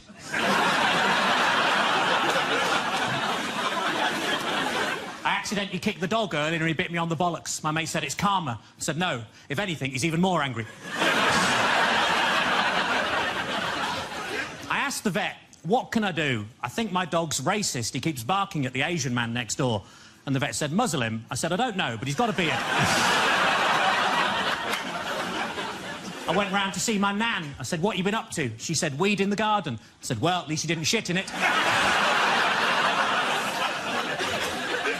I was in the garden with my girlfriend earlier, and we saw the 18-year-old girl next door, all dolled up, ready to go out clubbing. And my girlfriend said, do you know what? At that age, I could really see myself in her. Which was weird, because I was thinking the exact same. Thank you very much. Well done, David. Point there for David.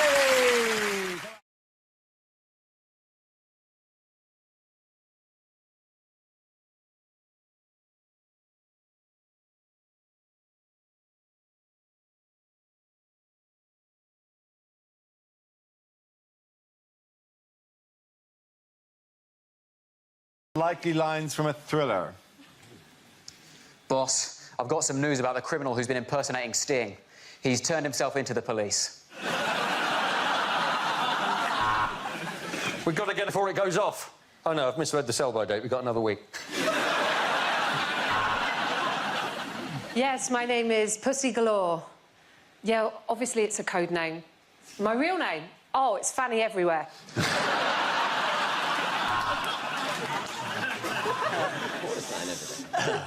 Everybody be cool, this is a robbery!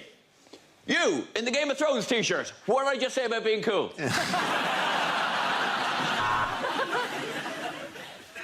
Strapped to a railway line. Thank God it's southern. I've got 6 hours to escape.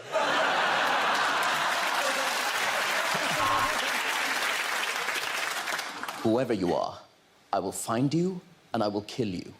Now, can you tell me your postcode so I can pop it in the sat-nav? Mr. Brown, meet Mr. White. I really should learn these diplomats' names. You can beat me as much as you like, but I can't tell you where he is. So it's all set up. No one knows where Wally is.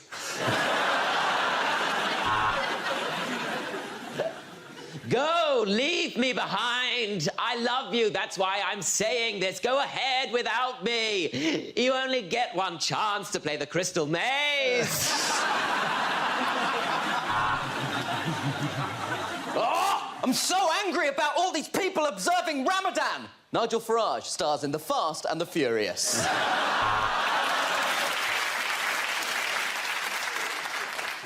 It's male, 30 to 35, Caucasian. No obvious sign of trauma. Oh, no, wait, the head should be attached to the body, shouldn't it?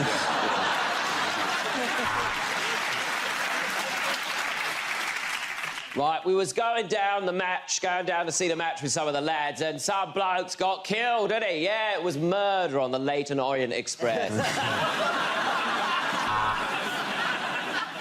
Oh, my God. You're the Zodiac Killer. Before you do it, I'm a Libra. Just let me know what I've got coming up. This elevator company is corrupt, and I think it goes all the way to the top.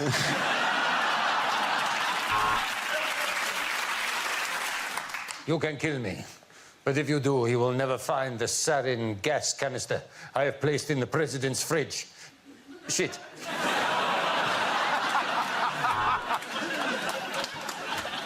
You try to expose corruption in my elevator company, you're going down.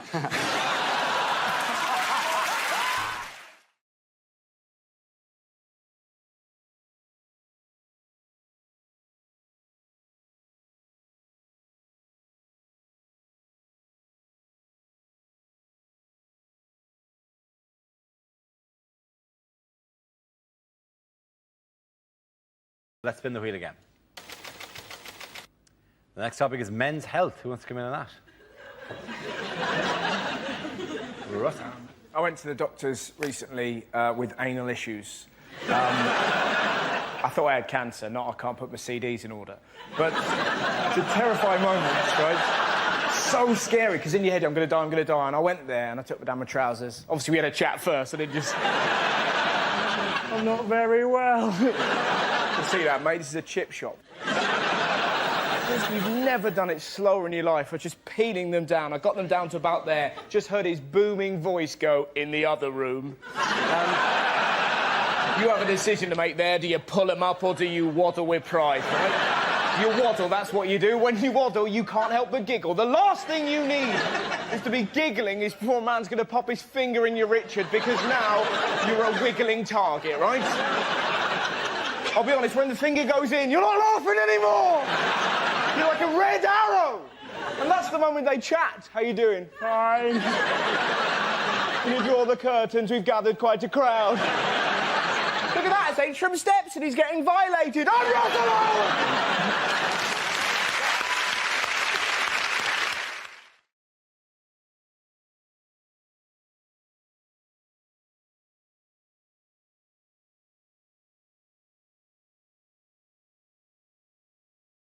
Now we come to scenes we'd like to see. So if everyone can make their way over to the performance area, I'll read out this week's topics, then we'll see what our panellists can come up with. OK, here we go. The first subject is unlikely small ads. Hello, my name's Ads.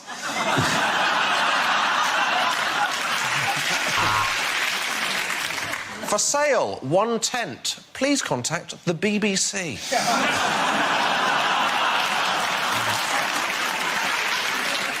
Genuine single man looking for a relationship. Call this number. If my wife answers, hang up.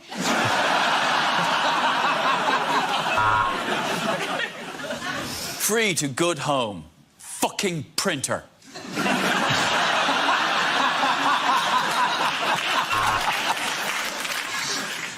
Phone to hear my talk about how I became obese. 888-8888. Rubbish collection services. Yep, we are genuinely shit at it. I saw you on the tube. You were wearing the pink sweater with your hair pulled back. I had my cock and balls out.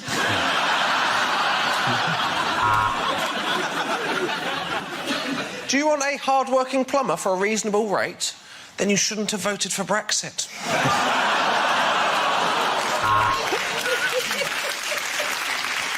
Learn English on Owner Home. Good examplings, quick books, disbelievable price. You buy?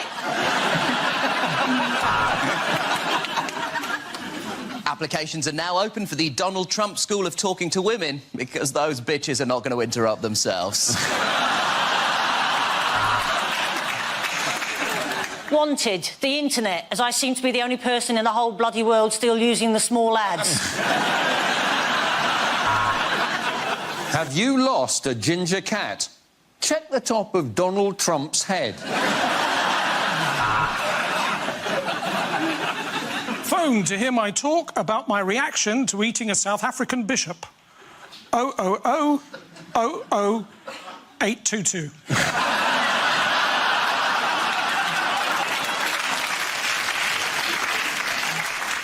Respectable middle-aged lady would like to meet gentlemen for cosy nights in, country walks, theatre visits, and occasional eye-popping anal.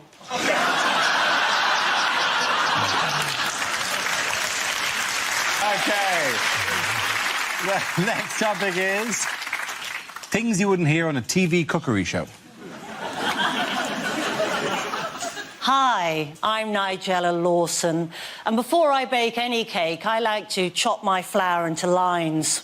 You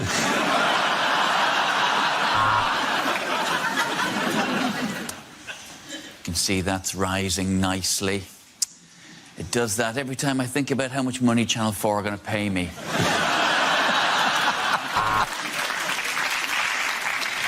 Hello and welcome to Can't Cook, Won't Cook. Today we won't be making anything. Goodbye. Coming up next on Saturday Kitchen, whatever we want, because we know you're too hungover to change the channel.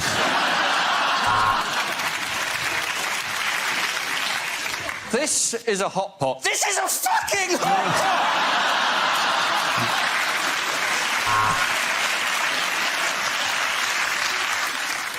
So, if you want to bone a chicken, what you need to do, take it on a couple of dates, and then invite it back, put on some romantic music, and let nature take its course. There is a bit of a problem on this week's food and drink. I've finished all of it.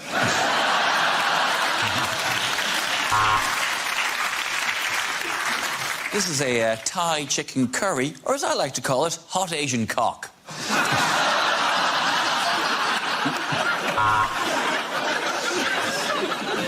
OK, Sam, let's see what you've brought in your bag of ingredients. It is a pint of wine and a large Malteser. Right, welcome to Southern Cooking for Northerners. First up, quinoa. What is it and why it can fuck off?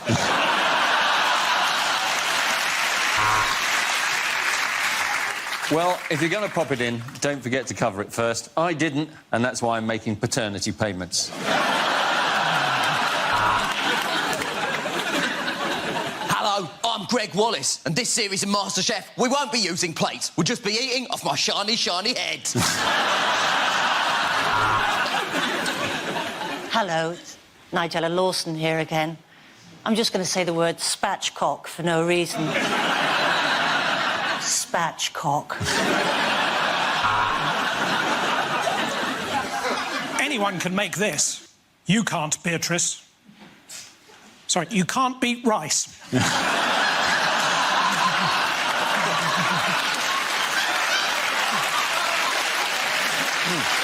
Let's just all go home.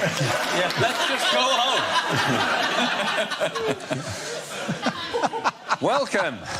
Welcome to Great Indian Bake Off. I'm Paul Bollywood.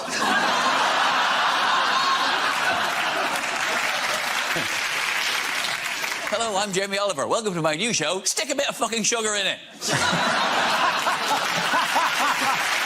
Okay, at the end of that round, the points go to Nish, Zoe and Josh.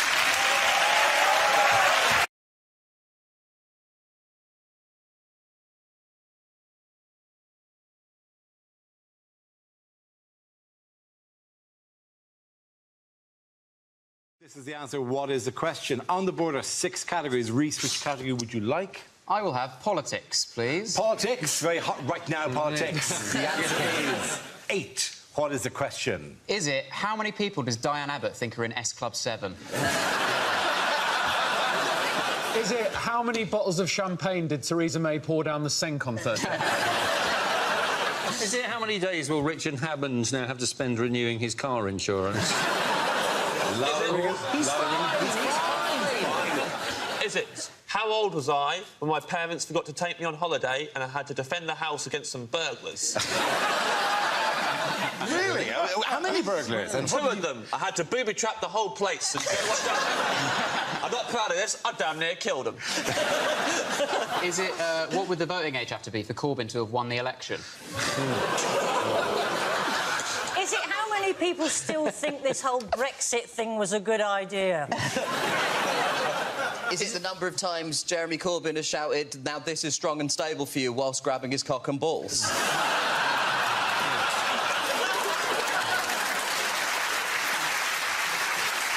Feels that the sentiment is accurate, but yet somehow I just don't see him doing it.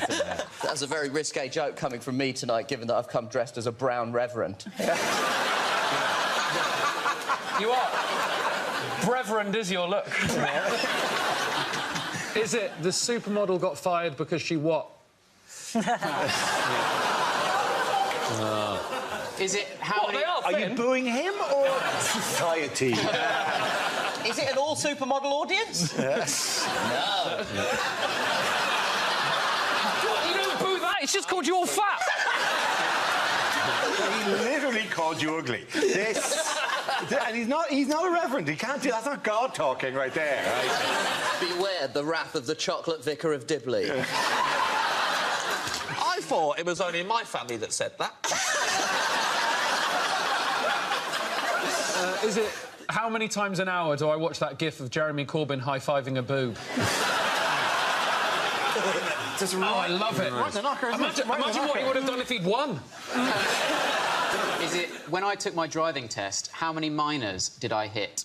Is that even the actual correct answer is? Yes. Yeah. How many days till the next election?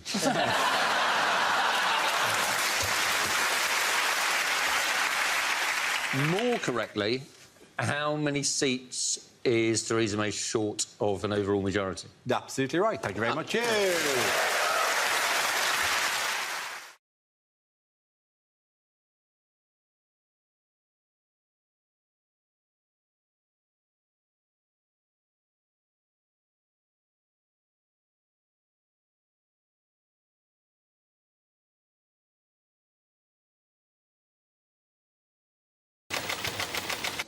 And it's nationality. Who wants to give us? Catherine. Hello. I'm of mixed heritage, actually. I talk like a Canadian, but I tolerate my partner's drinking like an Irish girl.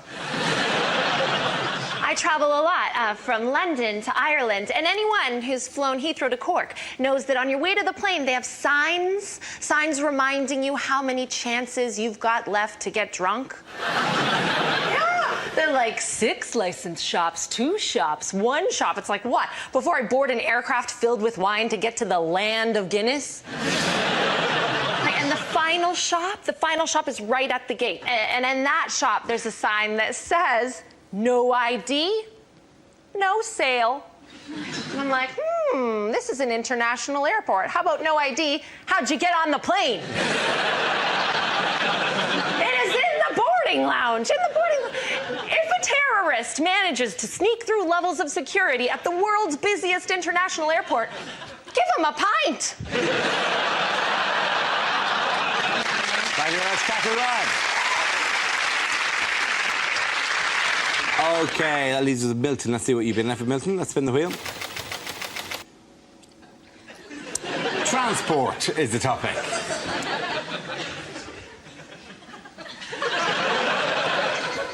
So I've got my own private jet. The rest of the jacuzzi belongs to my mum.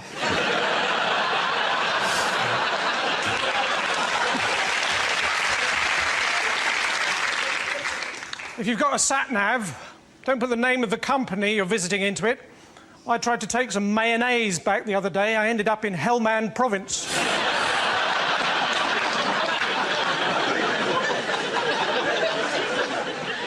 I mean, I've got a car, but there's nothing I like better than making a bonfire on the passenger seat.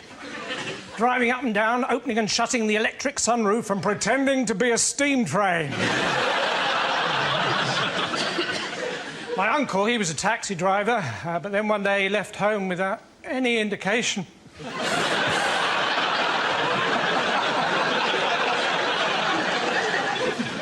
So recently, I was fell walking in the Lake District. Well, it's not quite true. Recently, I fell walking in the Lake District. I was going to tell someone, but the pillar box was full of sugar puffs. Thank you very much, Milton. OK, getting that round. Close everyone. Go on, Sebastian.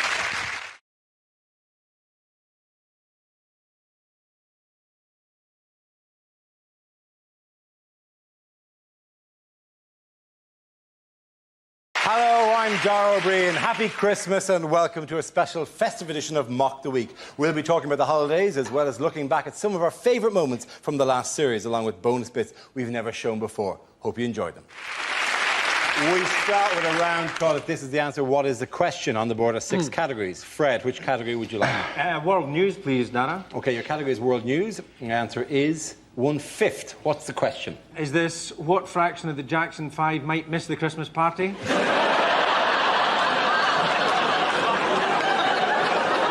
it how much of the weekend can Andrew Flintoff remember? Is it how much of French and Saunders is Saunders? Is it what proportion of Enid Blyton's The Famous Five can lick their own testicles? Is it England's only dwarf king was called Henry the what? How much of a Boris Johnson speech is not, well, I say, boss? Is it how does Jamie Oliver pronounce one fish? Is it how much of Wikipedia is true? I'll tell you, on that... Actually, I won't mention that on telly. What does it say about you? Go on, what does it say about you? No, go on. It says, somebody's written, I was once kicked out of a zoo for punching a monkey, and then somebody underneath has put correction, he spanked the monkey. That's hard. I didn't do either. Didn't do either. In my bit on a trivia about me, it says, I once aided the RSPCA in saving a goose from a tile shop. I don't remember the event. It's incredibly specific. What's the point of Wikipedia if people just write it themselves? I think every Wikipedia entry should have to start with I reckon. Probably. Yeah. Do you know On what? the balance Somebody of else. possibilities. I've just remembered another. This is a creepy thing that somebody put on my Wikipedia. They said of me, he looks like the kind of straight bloke that would be quite good at gay sex. I'll be honest, when I read that, I did go get in. But he went on to say, but he looks like he'd cry afterwards. So there's part of me now that wants to find a gay man to test the theory. So if there's any out there, bring it. I suspect there will be a few out there. Yeah. Probably about 1/5. There you go. What honour was the actor Nicolas Cage given this year? Oh, Nicolas Cage, right? He's actually going to be able to turn the Christmas lights on in Bath. This, by the way, aren't the lights in Bath. This is... Apparently, what happened was... Those are the lights in Dundee. Somebody actually put a note through his door. He's got a house in Bath, and he's agreed to turn on the lights. I put a note through Cheryl Cole's door, and apparently that's a matter for the police. Do you know what's really weird about this story? Not only is it incredible that they've got Nicolas Cage to do it, but also there must have been an incredibly uneasy phone call to Barry Chuckle. Yeah, sorry, Barry, Nicolas Cage is doing it. Well, maybe they gave him a part in an action movie where he knocks out Vin Diesel by turning round quickly with a plank. Do you know what's really awkward about this story? This is genuinely true. Until last week, I was doing it. Really? I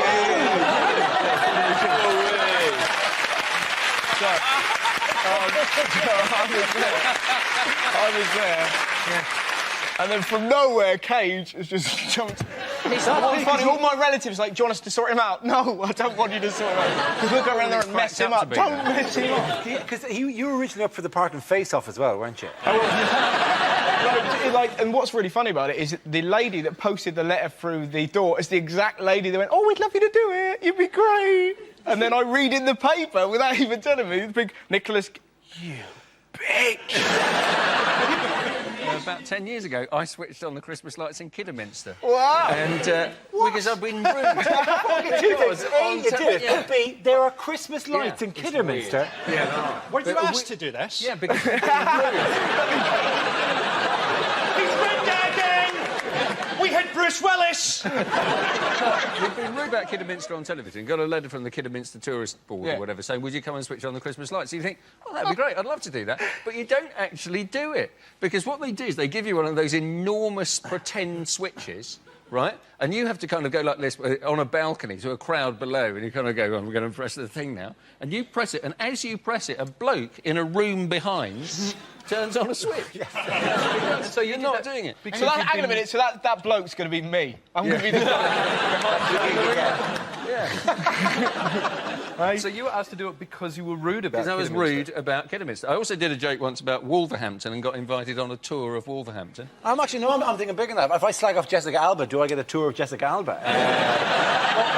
Well, apparently Bristol wanted to have Bruce Willis switching on their lights, but then they remembered that he tends to get into a lot of trouble around Christmas time.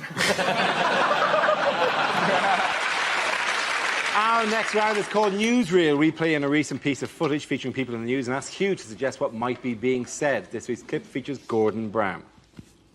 Hello, happy Christmas, everybody. Just making sure everything's ready for the event tonight. Where am I sitting? That's it. Just here. No decorations, I see. That's good. I'm Scottish. I don't do joy. So, sitting in the middle here. That's right. Right next to the President of the United States. He's specially requested he sit next to me. So, when a barber comes in, if you could just make sure that he sits in that chair. Super glue him if you have to. That's good. What the hell is going on? I was meant to be sitting next to President Obama. I come in, somebody switched all the nameplates on, and now he's sitting next to that great, fat Scottish guy with a hairy arse. That is completely unbelievable. Testing. 1, 2. 1, 2, 1, 2. What? Anybody know what number comes next? No wonder the economy's in shite. So, what would you like from the menu? I have 1,000 burritos, 3,000 nachos, and a pint of Tamiflu, please. Thank you. So, let's get on with the main event. Let's get on with the first round of this, the annual G20 Leaders Christmas Quiz. Question set by Great Britain. In front of you should find a picture round and an anagram round. But to get things going, we'll do world news. So, on Boxing Day 1994, who did Raith Rovers beat? 3 goals to 2 at Starks Park. So, 3 goals to 2, Starks Park. Nice, easy one to start them off there. In the meantime, I think I'll just have a quick look round, see if anybody's written any more interesting speeches than I have. I think practically everybody. So, that's unbelievable. I just get off for a piss. I'm Gordon Brown, he's nicked my bloody seat again. Oh, what is going on? Good news. I've just told Manchester City to bid 300 million for Bobby Charlton. Yes, Mr. Putin, he did what? They voted for Norway in Eurovision. Leave it with me. Kill him. Hey, Obama, when you come to Australia, don't think you're going to play with my didgeridoo. So, go on, Brian. Tell him the joke. Go on, he would love to hear a joke. He loves jokes. OK, Obama, come here. Yes, you're lovely. I got this from a Christmas cracker. What happens when you eat Christmas decorations? Huh? You get tinselitis. I don't believe it. He nicked my bloody chart. I was sitting there, he just come out and nipped my bloody chair. It's unbelievable. So that's the first round done. Now to the second round. This should be slightly easier. Economic news. Which Scotsman was single-handedly responsible for saving the world economic system?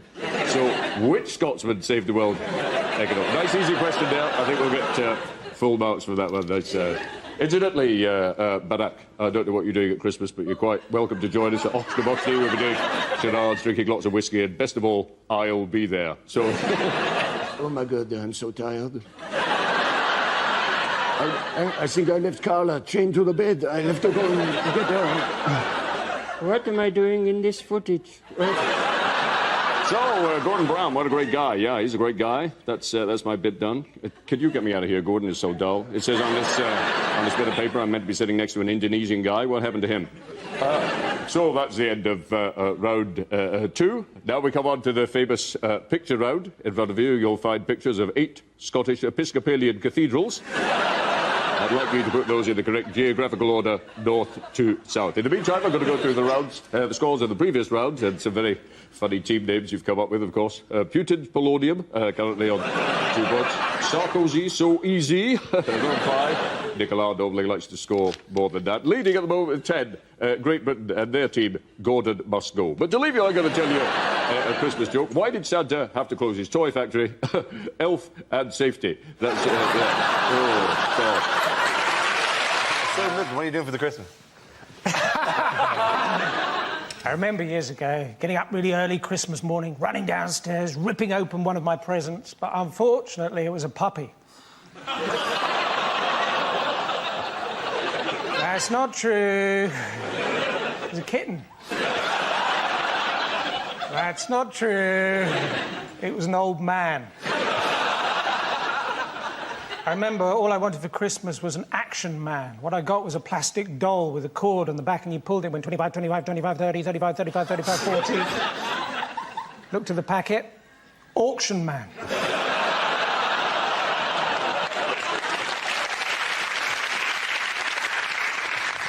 I don't know about you, I often feel like Joseph at the inn in Bethlehem, holding a crib of straw and saying, no, I wanted to see the manager.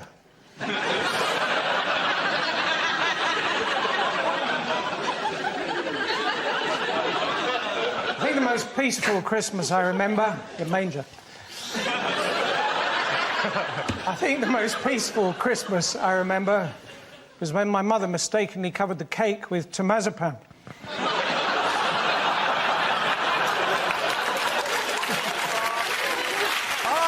The Christmas quiz! See? People now come specially for the Christmas quiz to look at our fabulous decorations. Like that page. He's got this shit for all. page, which I think is actually sort of, sweet. And then, for no particular reason, a squirrel. A squirrel with tinsel on him, which is not in any way And effective Donald Trump's hair at the back. And then this, a genuine, you can purchase this, which is a glistening owl with antlers on. You know, this costs like £4.50 or something in a shop. Is this your audition for QVC? Anyway, so that's, you know, hey. OK, here's the Christmas quiz, right? In which there'll be quizzes and questions. What makes the traditional British Christmas dinner unique? Turkey, sprouts. No. What is it about it that actually... Racism. No, not unique, it's an achievement. Not racism. You can't say that for every question, Nick. So what makes a British Christmas dinner outstanding? Why did you ask it again without mumbling? I'm sorry, my face is full of your shitty lemon meringue pie. It is quite tart. It will. It'll... Oh, it didn't fall apart. Bravo.